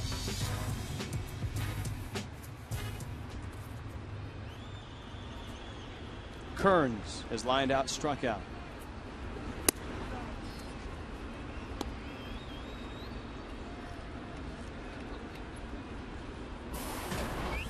Kearns in right, Stanton out. Sore shoulder, MRI negative, day to day. Ruggiano out. Tightness in his right groin, day to day.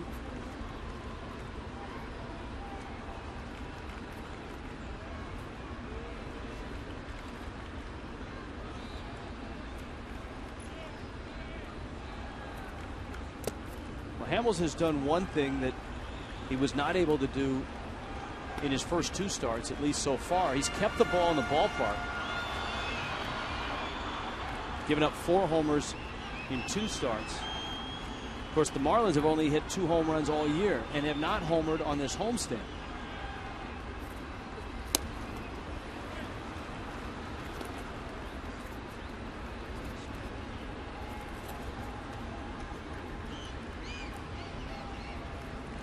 Two and one.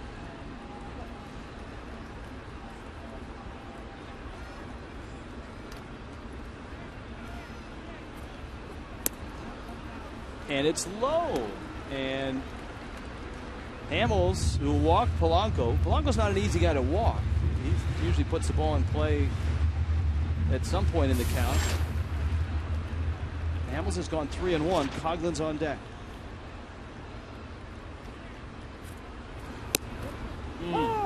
Good fastball right there. You got to be ready for that. I know he has the good changeup, but you feel you're going to get either the fastball or the changeup.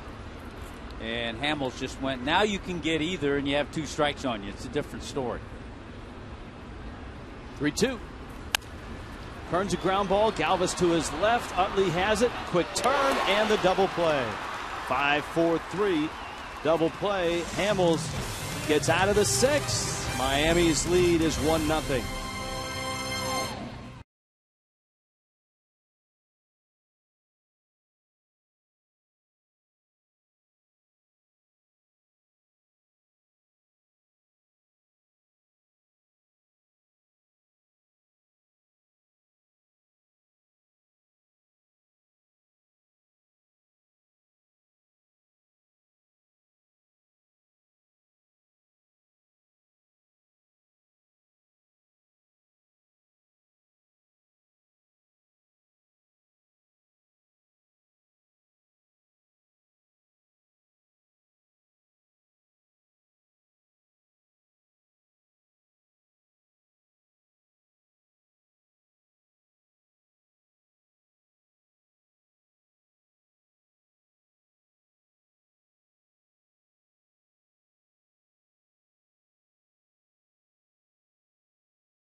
6 terrific innings by Jose Fernandez,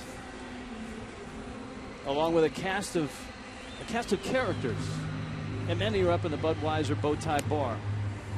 Jose Fernandez, 6 shutout innings, giving up just 2 hits, and it's Fernandez who's knocked in the only run of the game with his first big league hit. Well, now it's up to the bullpen, and first, as they say, out of the chute, A.J. Ramos. Ramos had a good inning last night, coming in to face the Phillies. Had a nice 1-2-3 7th inning. He gets Dominic Brown, Lance Nix, Freddie Galvis in the 7th. And he starts the AB with a dazzling changeup. It goes back to that theory of throwing a changeup on the first pitch. Brown figured, oh, I'm going to get that good fastball, and Ramos threw him a good changeup. Ramos and the bullpen last night, very good until the 10th inning. That's when the Phillies got a couple runs off of John Rauch, but Ramos was first out of the chute last night. A scoreless inning of relief. Ricky Nolasco. Nolasco terrific last night. Tough play. It's Solano. A dive, and it's by him into center field. Dominic Brown leads off the 7th with a hit. And up comes Lance Nix. Lots of games in the National League are final from day baseball. The Giants and Madison Bumgarner is back on track. Remember, the September he had last year wasn't the best. Terrific postseason. Well, he's off to a good start this year, though. 3-0, a 1.77 ERA. The Giants beat the Cubs. Beat a good pitcher, too, Jeff Smarja. 3-2 was the final. Smarja has been racking up strikeouts this year. He had 5 in 6 innings in that one. Mets beat the Twins 4-2. Twins kept John Buck in the ballpark. About the day that Adam Wainwright had in an 8-0 shutout win over Milwaukee. What do you have? 12 strikeouts and a couple of base hits. And a complete game. And a complete game. That's a good afternoon. Dodgers and Diamondbacks are just underway. Pirates 2-1 over the Reds in the 6th.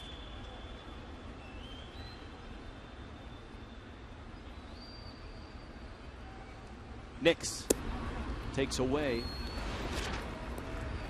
The Braves made it 2 in a row against the Nationals, as Antonio Bastardo is in the bullpen. Atlanta's now 10-1, and the Nationals are 7-4.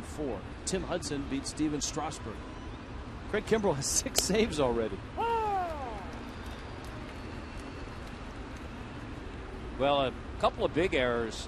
One big one last night by Ryan Zimmerman cost the Nationals that game, and he made an error in this game today, and then Gaddis hit the home run.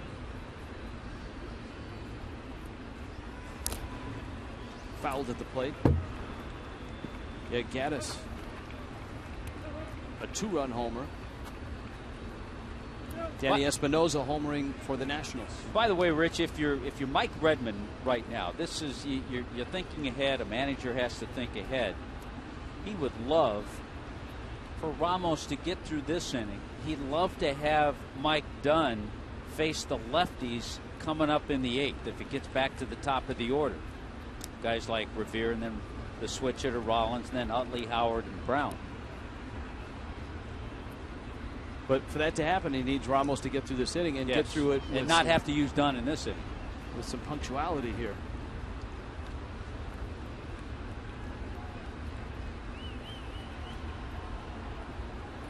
Brown from first, 2-2. Got him. Ramos freezes Nix.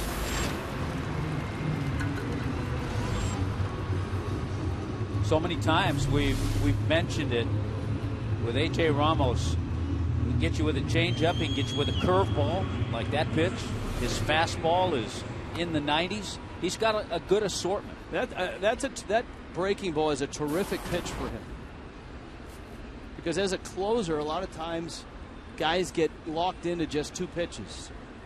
And for him to have that third pitch, you could see how much of a surprise it was to Nix. Now Galvis. Freddie Galvis out of Venezuela. Last year played in 58 games. He was suspended for 50 games when he was tested positive for performance-enhancing drugs.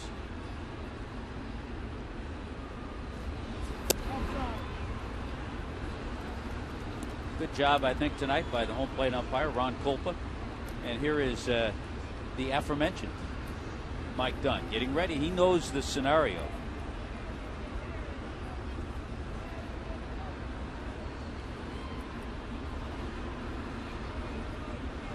Two-0 coming.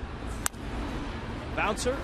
Dobbs smothered it, but it's foul. You can see Guccione is right there.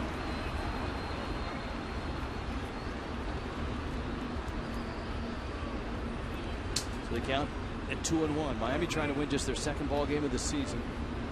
For the second straight time, they've had a dazzling start from Jose Fernandez. Fernandez now in 11 innings and 2 starts has given up 1 run, struck out 13, and walked 3.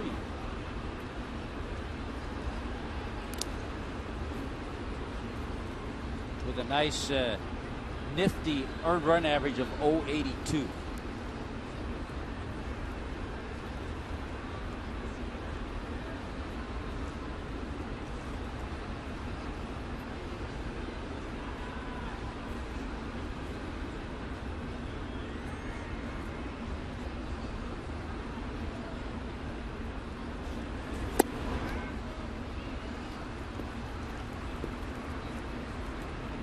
Ramos with the count 3-1 now. Eric Kratz waits on deck.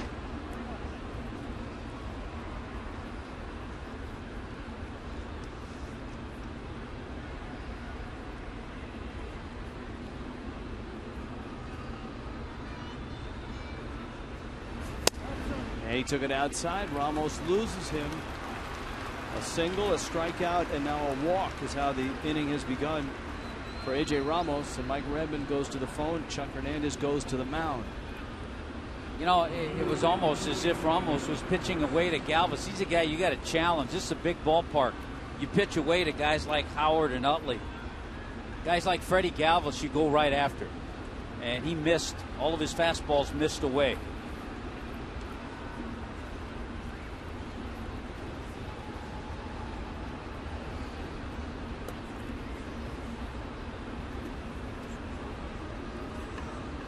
And so Dunn starts to warm up now with just 1 out here in the top of the 7th inning. I think taking a little extra time out there, Chuck Hernandez, was to allow Dunn to get ready if needed.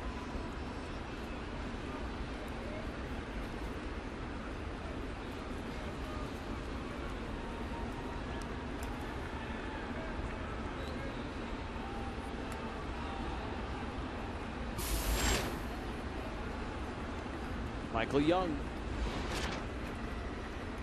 emerges on deck. That's Hamill's spot in the order. Kratz is up with 1 out. Ramos looking for a ground ball, and he bends one up there for a strike. Now Kratz has some home run power. He was quite productive last year in 50 games with the Phils. 9 homers, 9 doubles, and 26 runs driven in just 50 games.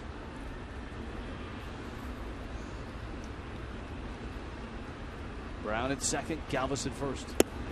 Good speed on the bases too, and you have to worry about that. Any ball hit into the gap. Brown at second runs well. Galvis at first runs well.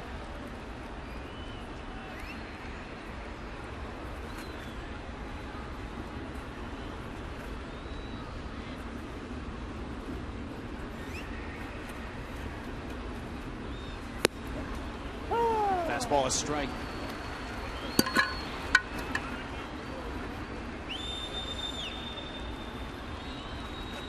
You know, the news on Jose Reyes today was that it was a sprained ankle, but an updated story, a severely sprained ankle, And the Blue Jays are saying All-Star break before he's back. Now the 1-2. Slow roller. Got one. And into the stands it goes. And the Phillies are on the board. And Jose Fernandez win once again is gone. Donovan Solano looked like he never gripped the ball, and it squirted out of his hand and ended up in the seats. You always have to go over in your mind the base runner. He had a lot of time. Kratz doesn't run well at all. Good pitch to get him to roll this ball. Lots of time. Wow.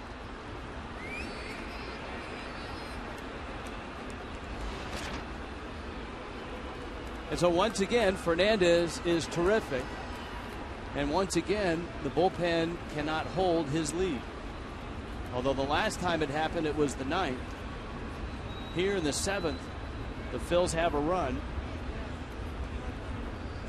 with Michael Young coming up in a big spot for the Phillies. 2 outs.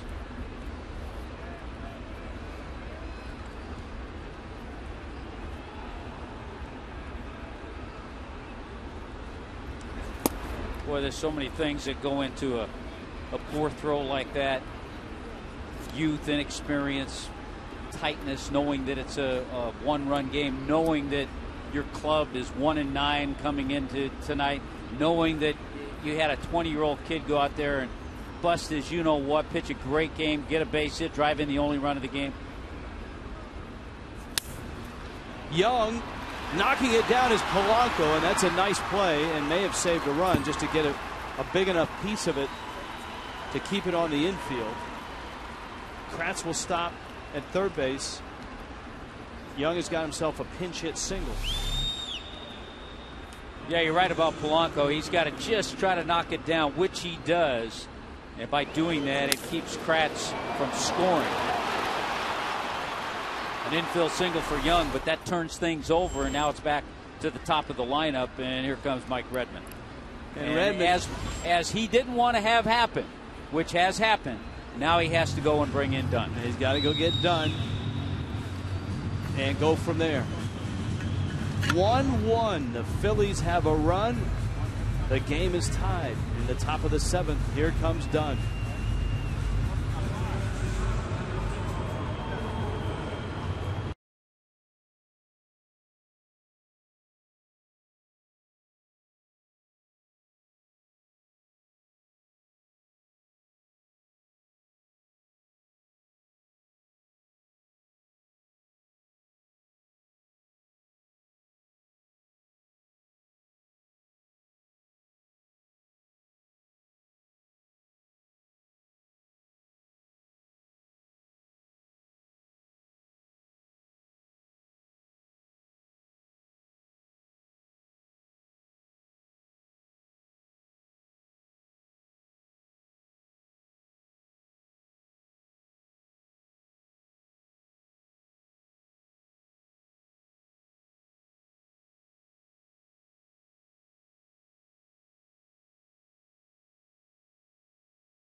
He got the ground ball he wanted, a chance at a double play, and an exit from the inning.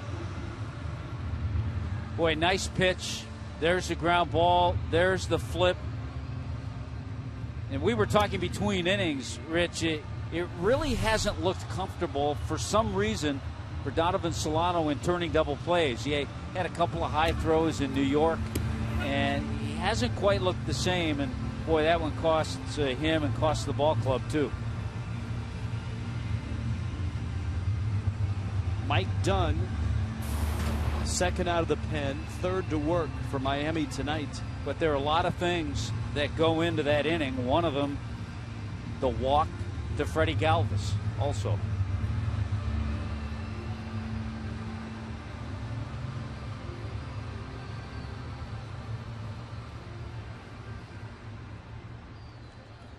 Ben Revere now.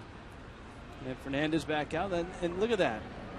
How classy is that for a 20-year-old kid to come up and console Ramos? That's pretty amazing, and kind of the opposite happened the last time Jose pitched. It was Steve Cishek who came up to him and apologized for his poor effort out of the bullpen. Now Revere takes, and the count evens at 1-1. Revere 0 for 3. Phillies at the corners, and 2 outs. Kratz, Young, who had the pinch hit. Breaking ball for a strike. Got to be real careful in the infield. You got a guy with speed, so if he chops one, you have to do everything just right with the runner at third base.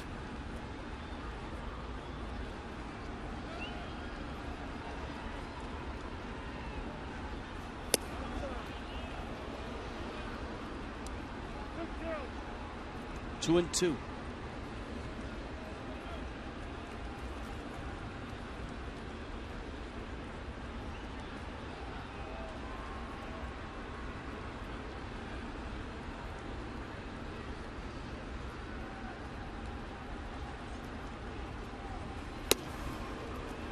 Missed in.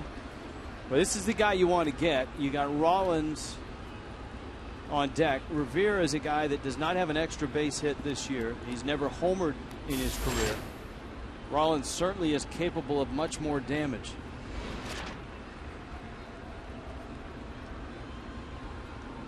Counts full. And with 2 outs, Young will be on his way from first.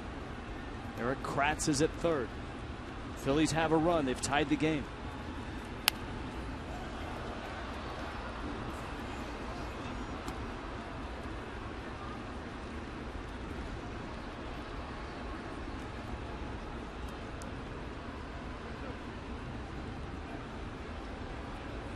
You can see the outfield not real deep for Revere.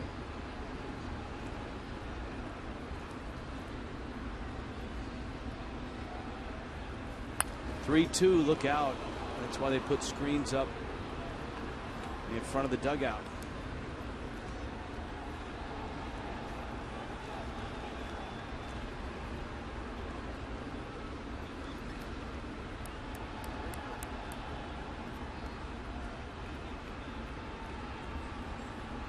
Still 3-2. Dunn ready. Young on the move. And Revere hanging tough.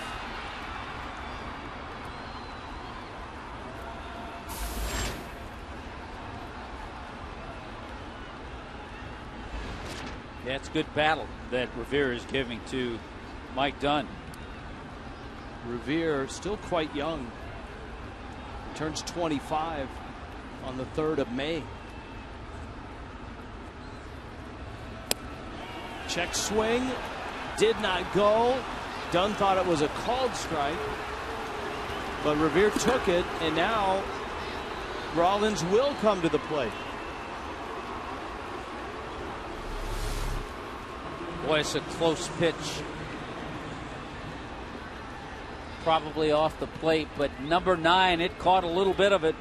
Could have gone the other way as well. Boy, a 9-pitch at bat, though, for Revere.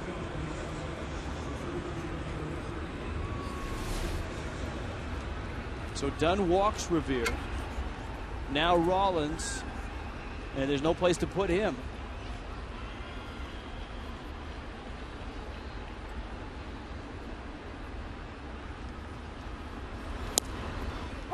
There's a strike.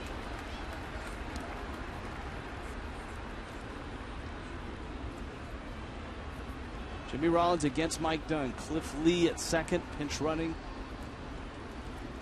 for Young.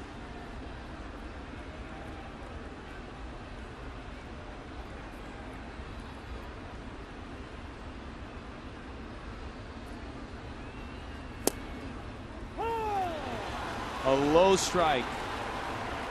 Of course, you don't have a real big hitter up there. There are the bags filled with fightins. I think a little surprised at Cliff Lee's pinch running for Michael Young, but I think Charlie told you and I that Young, that little bug, wasn't feeling too well before the game.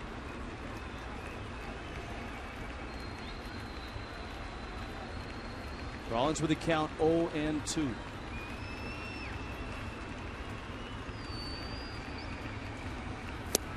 Swing and a miss. Dunn strikes him out. But the Phillies get a run, and they tie this game. And another terrific performance by Jose Fernandez will not end with a win. 1-1 here in Miami.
Summary, and the game summary surrounds Jose Fernandez. We're just going to show you the good stuff. Strikeouts, he had 5. The breaking ball was working. Good fastball there to get Dominic Brown.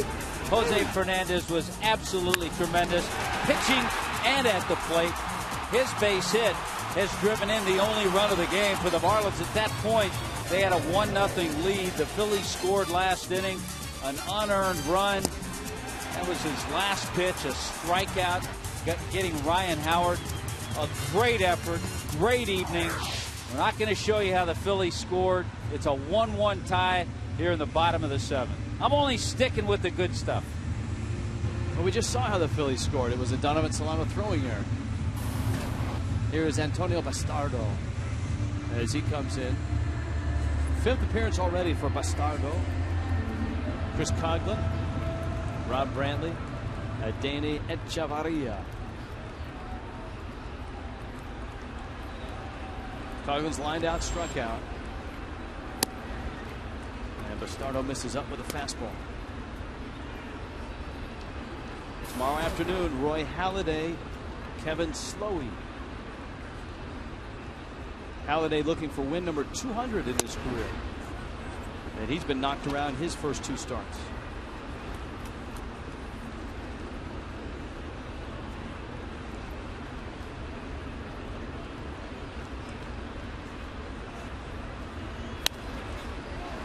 High pop-up. It's foul, and it's back, and it's out of play.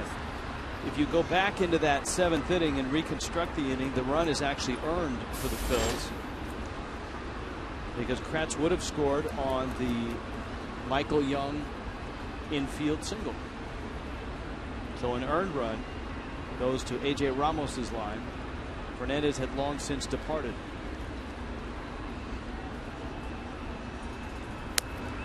Ah!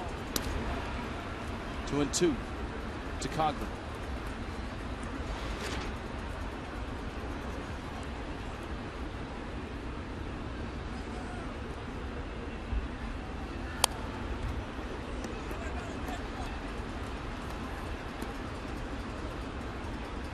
Chad Qualls, Miami's pen, a former Philly.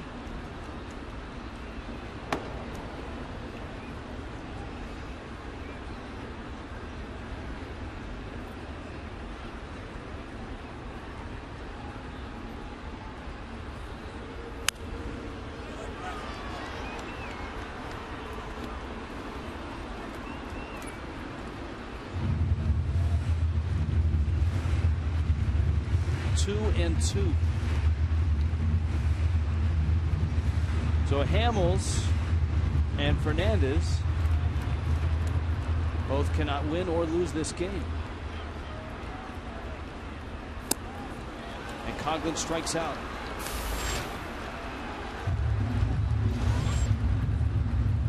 Hamels 6 innings, and certainly a step forward for him after giving up a slew of runs, 13 runs in his first 2 starts.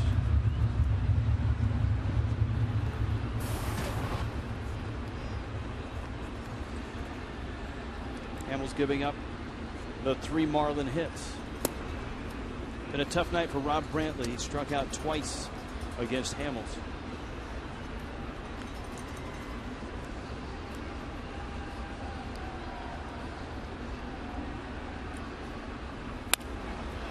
Brantley a liner, and Utley is there. 2 outs. MLB.TV is celebrating 11 years. If you're online, log in. MLB.TV. Join the millions of fans and subscribe today. You can watch every out-of-market game live online on your favorite mobile and connected device in HD quality with MLB.TV Premium. Tommy Hunt never leaves his hotel room when he's on the road because he has MLB.TV.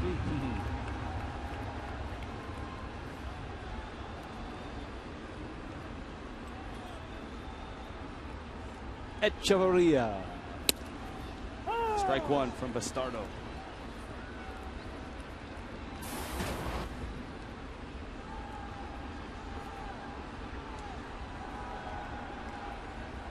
Triple by Echeverria. That was in the 5th with 2 outs.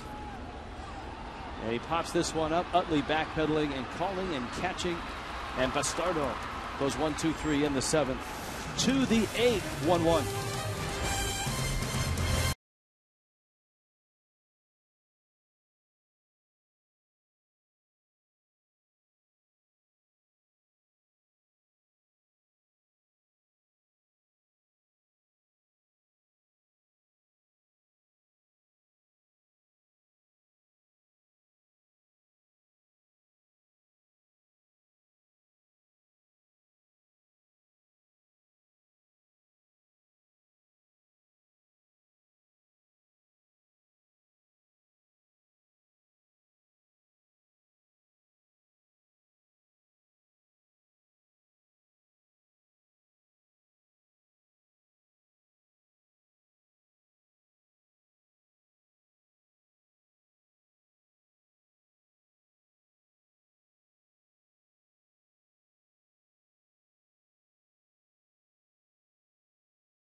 And Marlins. Ryan Webb has been mic'd up, and here's his greatest hits from batting practice. Well, because last time all they did was put a clip of Badenhop talking about Star Wars, and now everybody thinks I'm a Star Wars nerd. I don't know anything about Star Wars. You know who knows a lot about Star Wars? Reed. Han Solo gets captured, frozen into whatever. I hate Star Wars. I don't hate it. I'm not like a Star Wars geek.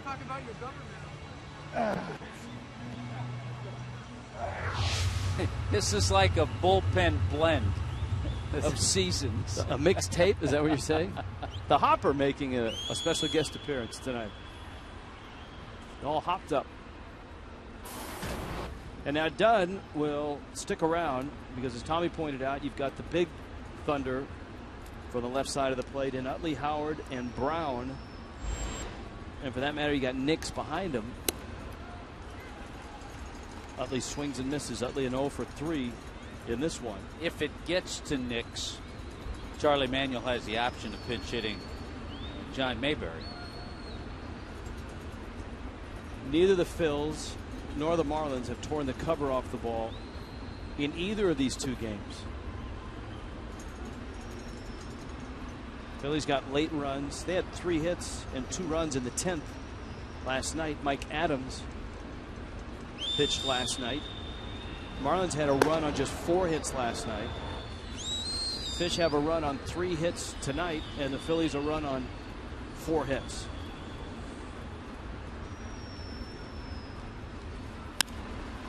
Utley sends it out to left. Pierre waits. And an out for Mike Dunn.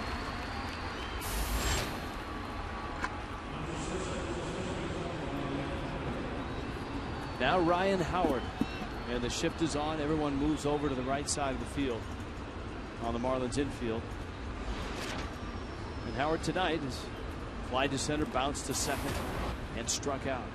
A guy who in his career has hit 34 home runs against the Marlins.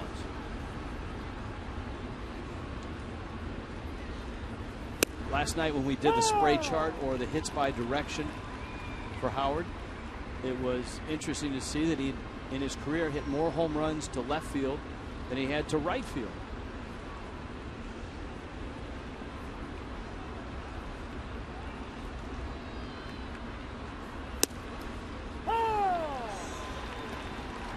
Oh, and 2.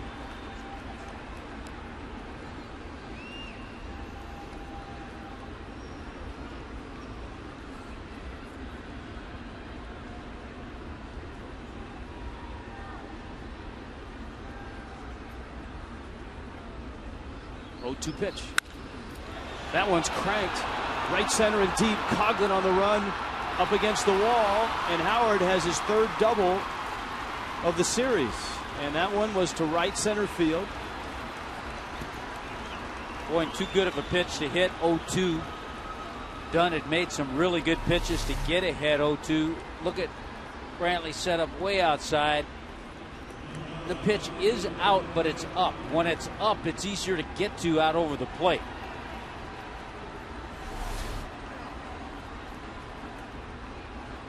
Now we're talking things over with Tom Hallion out there.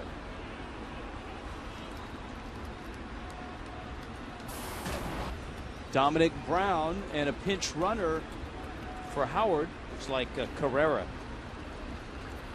No, it's going to be Mayberry. Mayberry can stay in and play first base. He's versatile. He's an outfielder, but he can also play at first base.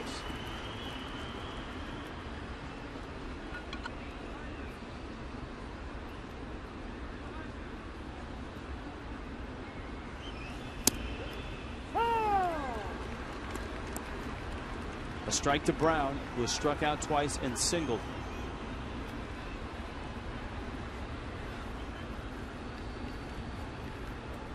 Phillies trying to nudge their record over 500. Miami just looking for win number 2 on the season.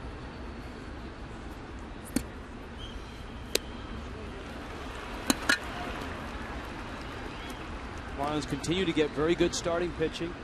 Again, they got 6 shutout innings from Jose Fernandez, 6 2-hit shutout innings. Which will lower, Rich, the starters' ERA into the 2s, the high 2s. 2 breaking balls foul back to the screen. Coming into the game, the starters were 6th best in the National League with an ERA of 3.18.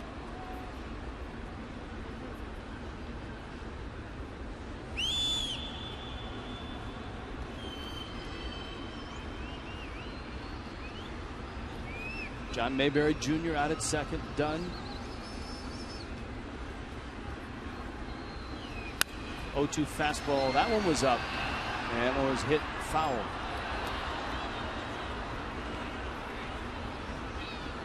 You can't have a player mic'd up and expect that he's not going to come in the ball game. So Ryan Webb is loosening and getting ready to come in.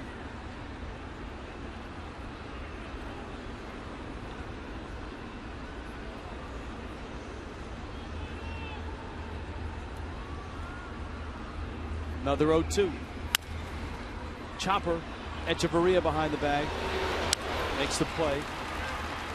Moving to third is Mayberry. And now Dunn.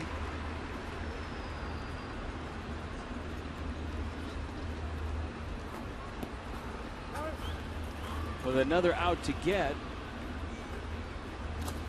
Well, Charlie Manuel looks like he's going to make the move to the right-handed bat of Kevin Franson. And so Webb is getting ready. You heard home plate umpire Ron Kulpa telling Miami's dugout he's in, which means Franzen's been announced for Knicks. Chuck Hernandez checked to see if Webb was ready. Brantley on cue is going out to the mound, probably to buy some time before Mike Redmond puts his feet up on the step and goes out. Although Dunn can get righties out as well as lefties. Sometimes even he gets righties out with more proficiency than lefties. And you have guys in bullpens that, because they do it on a nightly basis, they can get ready in 15, 20 pitches. So I'm sure Webb's ready by now. Miguel Olivo looks like he's going to come into this ball game in a double switch. And so Olivo will come in behind the plate, and Webb will come in out of the bullpen.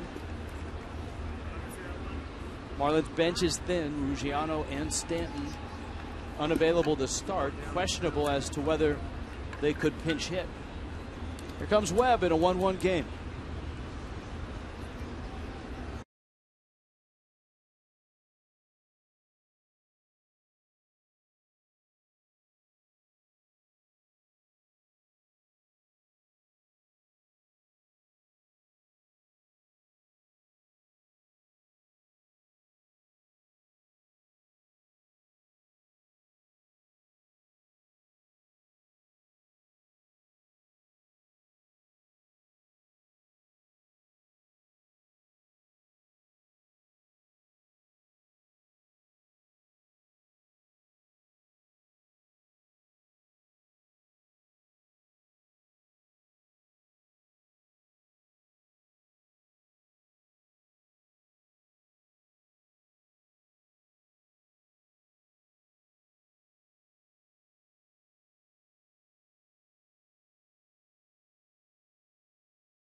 Last night it was 1-1 into the 10th, and the Phillies scored 2 to win it. Here it's the top of the 8th.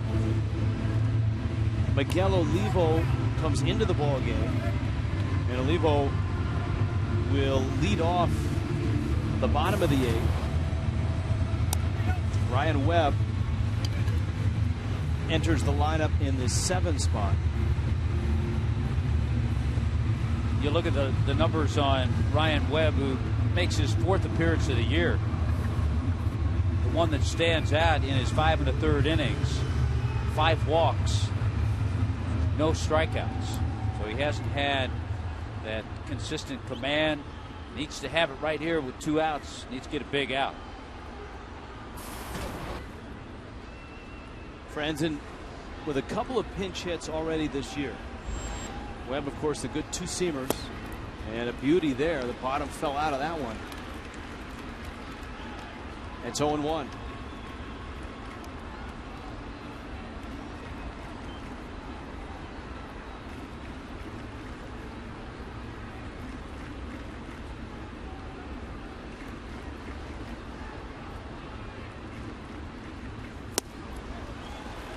He's thrown 2 perfect pitches for Ryan Webb. Sinkers that start at the knees and end up down by the plate. He's thrown a couple of those, what they like to refer to as bowling ball sinkers. They're heavy.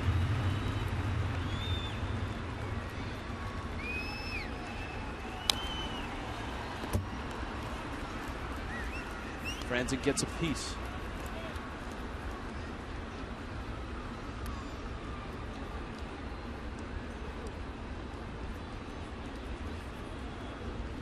Familiar script for Miami. Great starting pitching. No runs. Breaking ball in the dirt. Olivo digs it out, tags him out. And terrific job by Webb to come in, get the last out of the top of the 8th to the bottom of the 8th in Miami in a 1-1 game.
Out there in left field.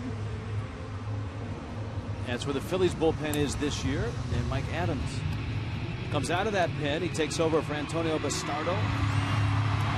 He gets the 8th. Miguel Olivo will lead it off. Then Juan Pierre and Donovan Solano. Well, we saw Mike Adams last night. Franzen stays in the game.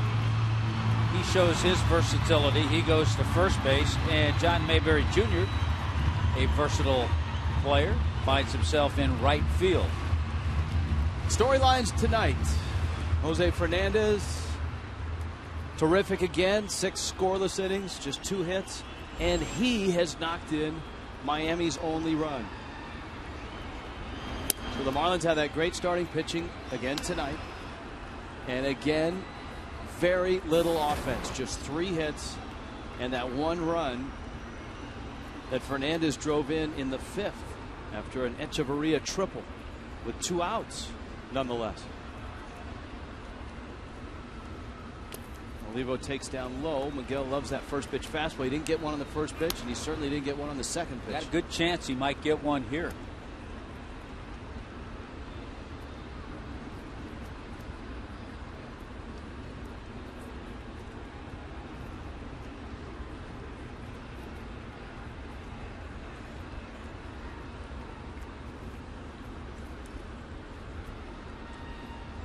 2-0 coming. He still hasn't thrown him a fastball. Boy, it wasn't too close to the zone either. He still hasn't thrown a strike either.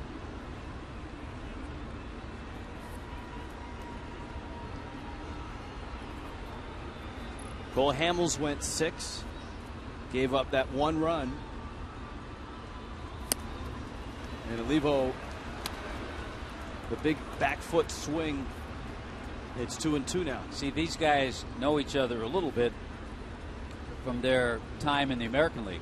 Olivo comes into this at bat 4 for 10 against Adams. Adams, of course, with Texas. Nice run with San Diego as well. And finally he gets a fastball and he missed it on 2-2. We check in with Allison Williams. A-Dub? Well, Rich, one area the Phillies tried to address this offseason was their struggle last year in the 8th inning. They had a 4.89 ERA. That was the second highest in the majors. They blew 13 leads in the 8th inning, gave up 24 home runs. So they really struggled in the 8th. They brought in Mike Adams this year, signed him in the offseason. He's been one of the best setup men in the bigs the last few years since 09, 112 holds, and he had pretty good numbers last year with Texas, even though he was battling thoracic outlet syndrome, had surgery in the offseason to correct it. He said because of his condition, his arm felt 6 pounds heavier. He said the ball felt like he was throwing a shot put. So you can imagine his struggles last year, feeling much better this year. He's been good, just 3 hits in his 16 ABs, but overall, the numbers for the Phillies still not that great in the 8th inning. 6 runs allowed, that's 4th most in the National League, and 3 home runs, tied for tied for the most in Major League Baseball. Rich. Thanks, Allison. Adams in right now in the 8th. Juan Pierre up. He is 0 for 3. It's been a struggle for Pierre lately.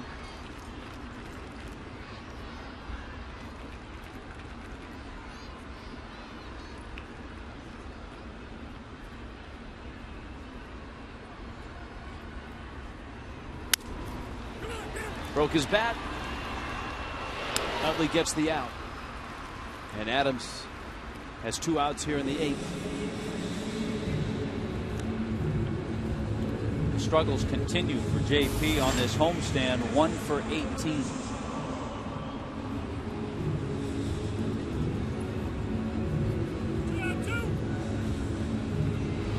Solano now, and remember it was Solano's throw on a possible inning-ending double play that ended up in the seats that led to a Phillies run.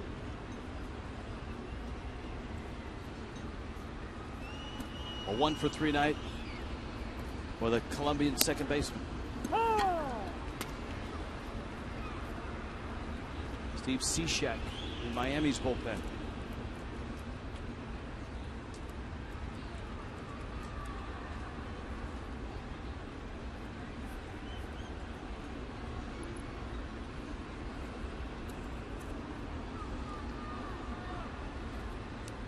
Roy Halladay tomorrow.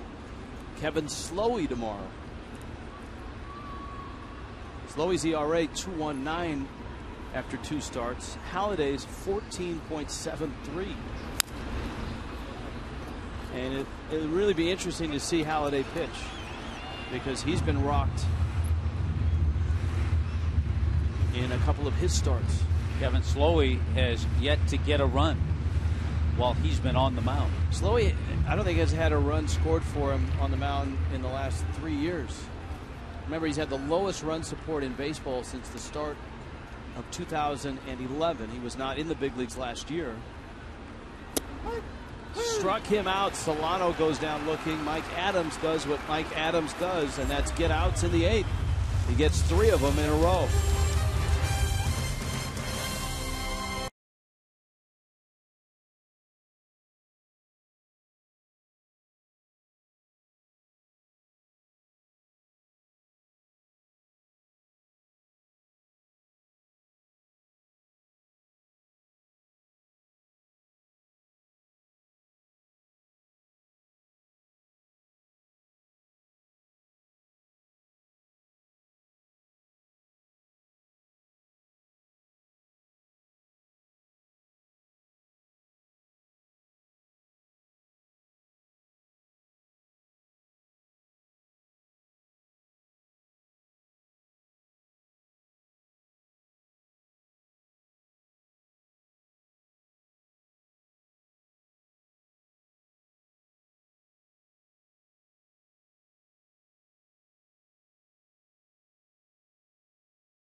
And the post-game crew has yet to arrive out at the set. But coming up, Allison Williams, Jeff Conine will be ensconced in that fine space-age looking set.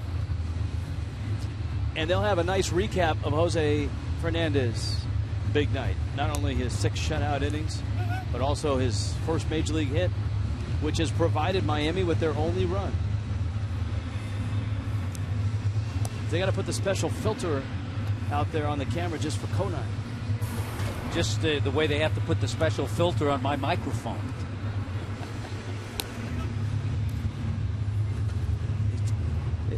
It's going to be the type of year where we may want to order a few more of those filters for you.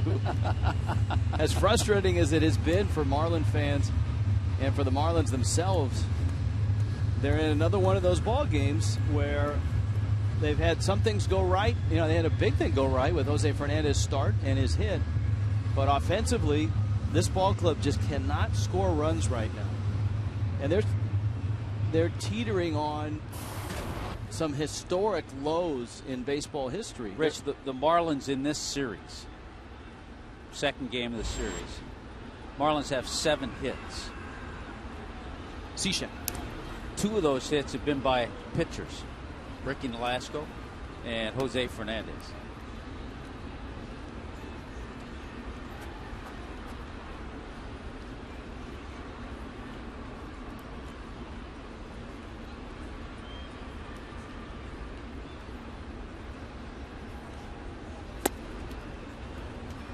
Cishek misses away. Now Cishek in a similar spot last night in a tie game, a 1-1 game. The Marlins used him in the top of the 9th, and he worked a 1-2-3 inning, which was good to see after his struggles on the road trip.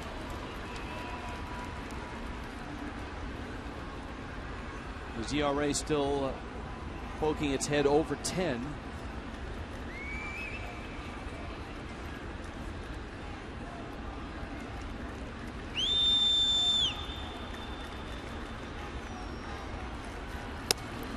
One-two is in to Freddie Galvis.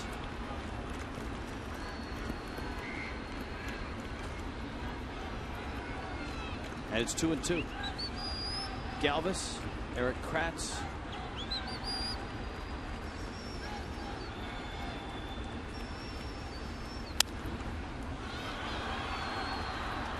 Galvis lines it foul. Now he's a switch hitter. His hero growing up, he's Venezuelan, is one of the greatest defensive infielders in baseball history. Another switch hitting Venezuelan, Omar Vizquel.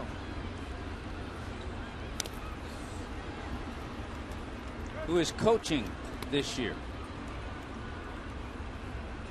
Where is Vizquel coaching? He's on a major league coaching staff. I shouldn't have brought it up if I didn't know the answer. That's all right. That's why we have the crack staff. He may be recording another album. That one to left field. And Pierre makes the catch.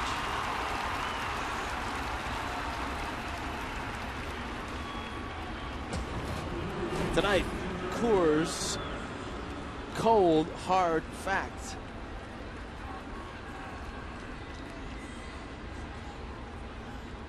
#100th game against the Phillies. And you can see his next hit will tie Yogi Berra.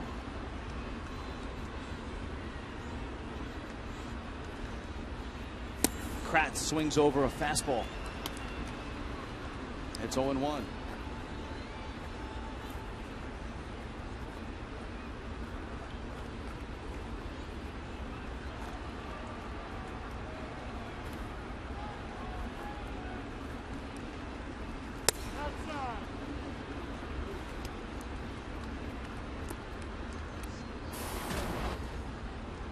Have some crack staffers chiming in that Vizquel is a roving infield instructor in the Angels organization. Finally retired after last year. And I would think in, what, 6-7 years? Cooperstown? You think he's... Well, he's eligible in 5 years. Here's the 2-1. Slow roller. Polanco makes the play. So Kratz is out. A lot goes into that play. If you have a runner that has speed, we saw David Wright do this a couple of times in New York, you barehand the ball. Polanco knows that Kratz doesn't run that well, so he's able to get it with the glove and fire across to get the catcher who doesn't run as well as someone who, if somebody runs well, you pick that ball barehanded. So good job by Placido Polanco. Ezekiel Carrera makes his first appearance of the ball game. Carrera pinch hits. By the way, Vizquel, before he finished, was the oldest player to ever play at shortstop in the major leagues at 45.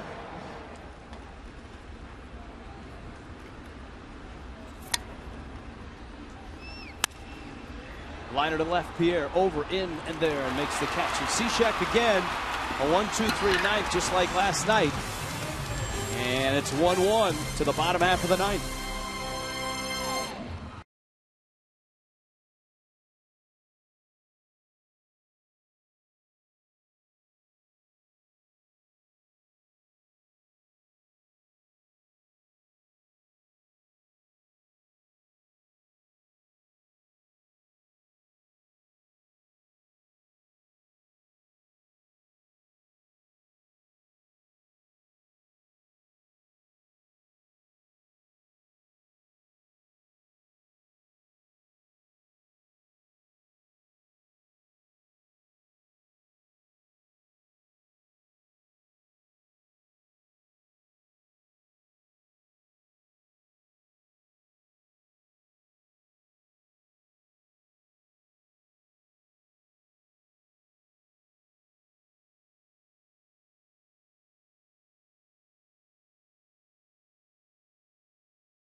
In Miami, Phillies and Marlins fish with 3 hits. Phillies have 5. AT&T Uvers rewind and a rip into right field. That was Adeiny Echeverria. That was a triple. It came with 2 outs, and that meant if he was going to get a run, he had to knock it in himself. And Jose Fernandez did it. His first major league hit, a 2-out single. Fernandez trying to fire up his teammates, but to no avail. The Marlins haven't followed suit. They haven't scored any more runs. Philippe Aumont out of the Phil's bullpen. Yeah, we're seeing some of the same. Marlins hitters seeing the same with Adams, then Aumont. There's that young battery, and what a great story it would have been with the 2 Cubans getting the big hits. The triple from Echeverria, and then the base hit by Jose Fernandez. You know, here's the sad part: is you look at the Mets storyline. Matt Harvey pitching. Harvey is now 3-0 with an 0.82 ERA, and Hernandez should be 2-0. Well, Harvey pitching for a team who leads the National League in runs, the Mets. Therein lies the difference. And Fernandez ERA is 0.82. Polanco, Dobbs, Kearns for Miami in the bottom of the ninth. Aumont, the big Canadian, and he misses in. Polanco, who, as we pointed out last night when Aumont came in the game, he has periods where he can get wild. 6-game streak, he's not extended it. Was robbed of a hit by Lance Nix. Back in the first.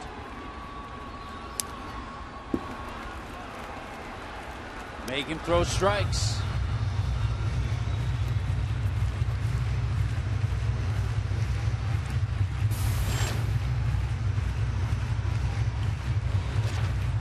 Dobbs next. Marlins pen is active. Phillies pen is about to become active again. And Omont gets the strike he's looking for. Well, the West Coast games have started. Rockies a 5-1 lead over the Padres. Bottom of the third. Dodgers 3-1 over Arizona. Bottom of the fifth. Here tonight, Phillies and Marlins 1-1 in the ninth, just like last night. Polanco up and in, and he's walked twice.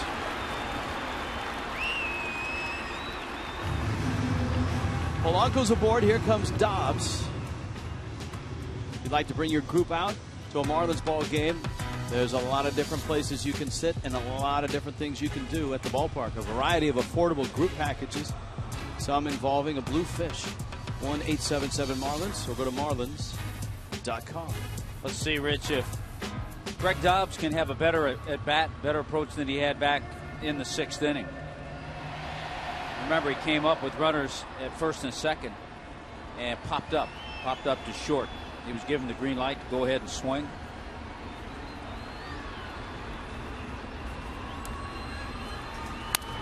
Dobbs pulls one off the glove of Franzen, down the right field line. Utley runs it down. Polanco stops at third. I'd say that's better. He jumped on the first pitch. He was aggressive. He was trying to shoot one in that hole, trying to pull a ball with Polanco at first and being held by Franzen, the first baseman. He hit a ball that was hard. It had some good top spin, skipped over Franzen's glove. Base hit all the way. Dobbs has been seeing a steady diet of left-handed starters this past week. We talked about watching Utley run last night and how we hadn't seen Utley run like that in 3 or 4 years. I think the same could be said of Polanco.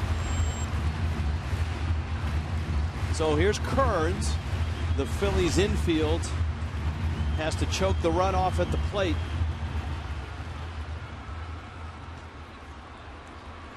The outfield shallow.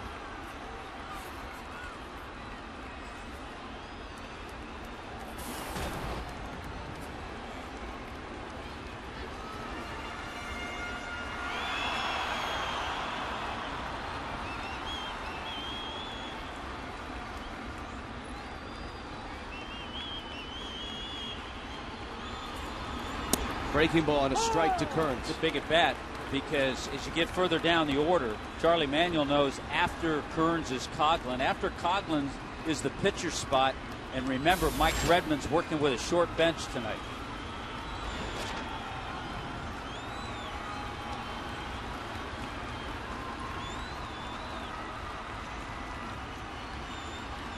Oh, 1. Another breaking ball and another strike. See Justin Ruggiano with a helmet on the top step.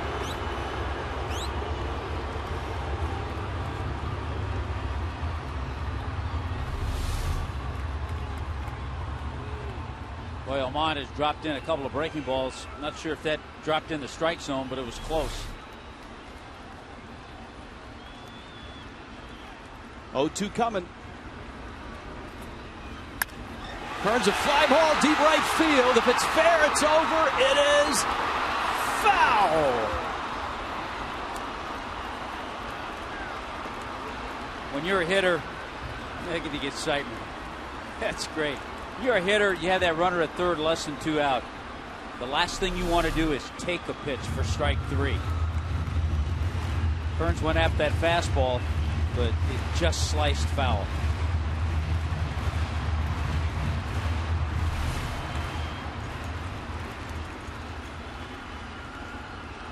Another 0-2. Fastball, little tapper, foul.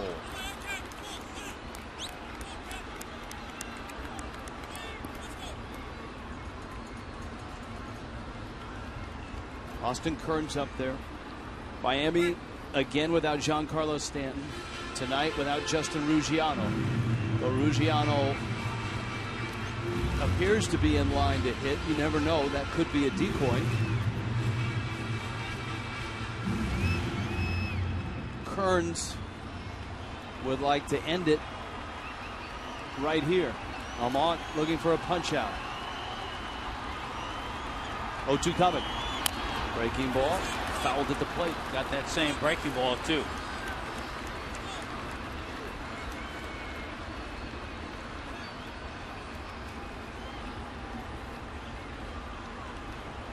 Charlie Manuel. Vic Billmeyer.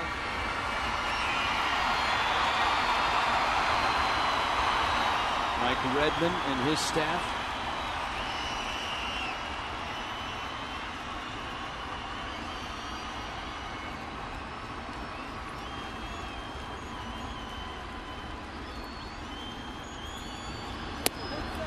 Didn't come far enough. Well, that's a tough pitch to take, but he did.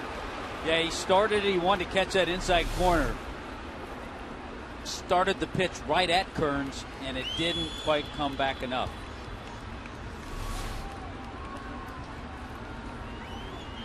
Jose Fernandez has been the most emotional guy on the bench for the last 3 innings for Miami. 1-2. Got him on a breaking ball.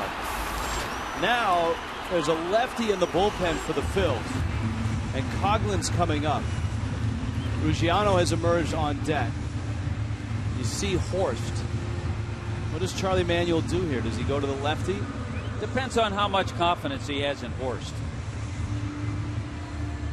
There's Ryan Sandberg. Sandberg is the third base coach, but he's acting as well as the bench coach, so the Phillies don't have an official bench coach. You know, I was looking back the last time Chris was up. In his career against lefties, 234. But you know what? In 09, when he was Rookie of the Year, he hit 316 against lefties that year. Now the infield is still bunched up in. Almont. Breaking ball for a strike. So now, instead of the lefty, he gets to face the righty. And it looks like Almont feels good about that breaking ball. He's used it a lot in this inning. Polanco. Dobbs.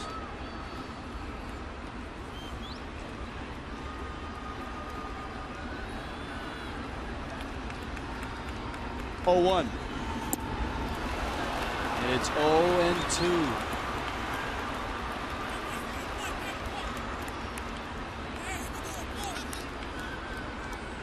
Manuel probably thinking if he can get Almont to get Coughlin, then he would have Almont to face Ruggiano, who is on deck. 0-2.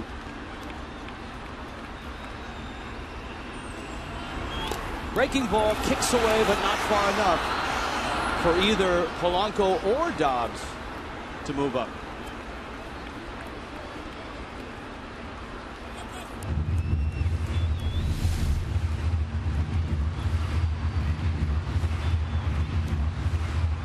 Polanco, you see, held his ground so he could see where the ball went, pick it up, see what direction it went. It didn't go that far away from Kratz. That's where Almont got strikes on Coughlin, and he went down with a breaking ball trying to get the third. 1-2. Fastball, ground ball, Utley, bobbled, ball game. Polanco scores, and Miami wins it.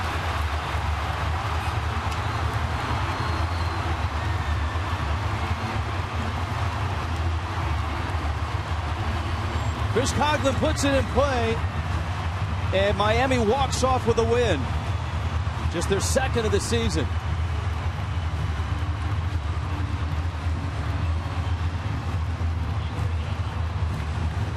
For the kid, Jose Fernandez, he doesn't get the win, but he's sure enjoying this one. Well, there's so much to be said about putting a ball in play. And Almont got ahead, but give credit to Chris Coughlin. Good battle in that at bat. Kind of an in-between hop for Utley at second. A good jump from third base. and Polanco scores easily.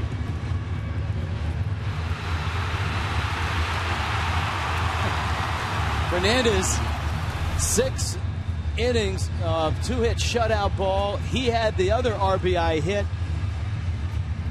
And he's excited as Miami walks off in front of 20,037 here tonight.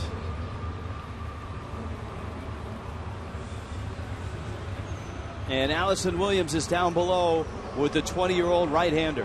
A very happy 20-year-old right-hander, Jose Fernandez. Jose, I know you don't get the tick in the win column on your record, but how good does it feel to win this ball game for your club? I mean, I don't really care about me. I really don't, man. You know, we needed this win, and, you know, we got it. And, you know, the 9th inning, we leave them on the field. You know, it's just fun, incredible. You know, happy to be here, and it's going to be a happy night for the guys and for the coaches, everybody. Everybody's going to be really happy tonight. We saw a lot of smiles from you, a lot of emotions when you're coming in and out of the dugout, when you're watching the end of this game. What's your feeling right now? The way you're playing, to be here in the big leagues, what are the emotions that you're feeling? I mean, it is really incredible. You know, it's just fun. It's just fun to be here. And, you know, playing in front of this crowd is just amazing. And, you know, the guys are amazing. And I like to enjoy the game. You know, it's a baseball game, so I like to enjoy it. That's why I laugh and I try. My heart is going to pop down that last inning, but it's just fun. You know, fun. Happy to be here and happy to enjoy this team. Such a great performance for you all around, but we'll start with your night on the mound. You said you might be a little more nervous, a little more excited pitching here in Miami, but you only give up the 2 hits, no runs. What was working for you tonight? There was a lot of things. You know, fastball in and out was working, curveball, slider, changeup. Changeup was pretty good tonight. And, I mean, the Phillies are a great team. You know, a lot of experienced guys, good hitters. And, you know, I just came out there trying to throw strikes, made my pitch, and it's have fun. That's my point. You also got it done at the plate. You had the sack bunt early, and then, of course, your first major league hit in the 5th. You drive in the first run of the night. Take me through your AB. That was fun. I mean, first swing, I'm trying to hit it up there in the Budweiser sign. I know I couldn't. He threw me hard to seam. I'm like, okay, you know, let me put it in play at least. And, you know, he threw me a high pitch, and I put good wood on it, and, you know, pretty happy. Got to first base. You know, I couldn't describe how happy I was, and I'm trying to put my jacket on it. It takes me like 45 minutes, but hey, it's fine. It's all part of it. I think the biggest struggle you had tonight was getting that jacket on. It really was. I mean, I'm like, come on, get it on. But, you know, it was fun. Happy to be here and happy with the guys. This team needed this win, and they needed something just to go their way. Redmond said, we need that error to go our way. You need the hit, just something. And finally, to break through in the 9th, get that, the bobble by Utley. Was there a sense of relief almost? I mean, you know, I love winning, you know, and I bet you the guys in there love winning too, and it's just incredible, you know, win, and that's what we're here for, to win and give the fans a good game and them to enjoy it. All right, Jose, thank you so much. You're a pleasure to watch, pleasure to speak with, and congratulations on tonight. Thank you. Guys, back up to you. I think we're going to have a lot of fun every 5 days when the youngster pitches. The exuberance of youth, just fantastic. He's got good stuff, too.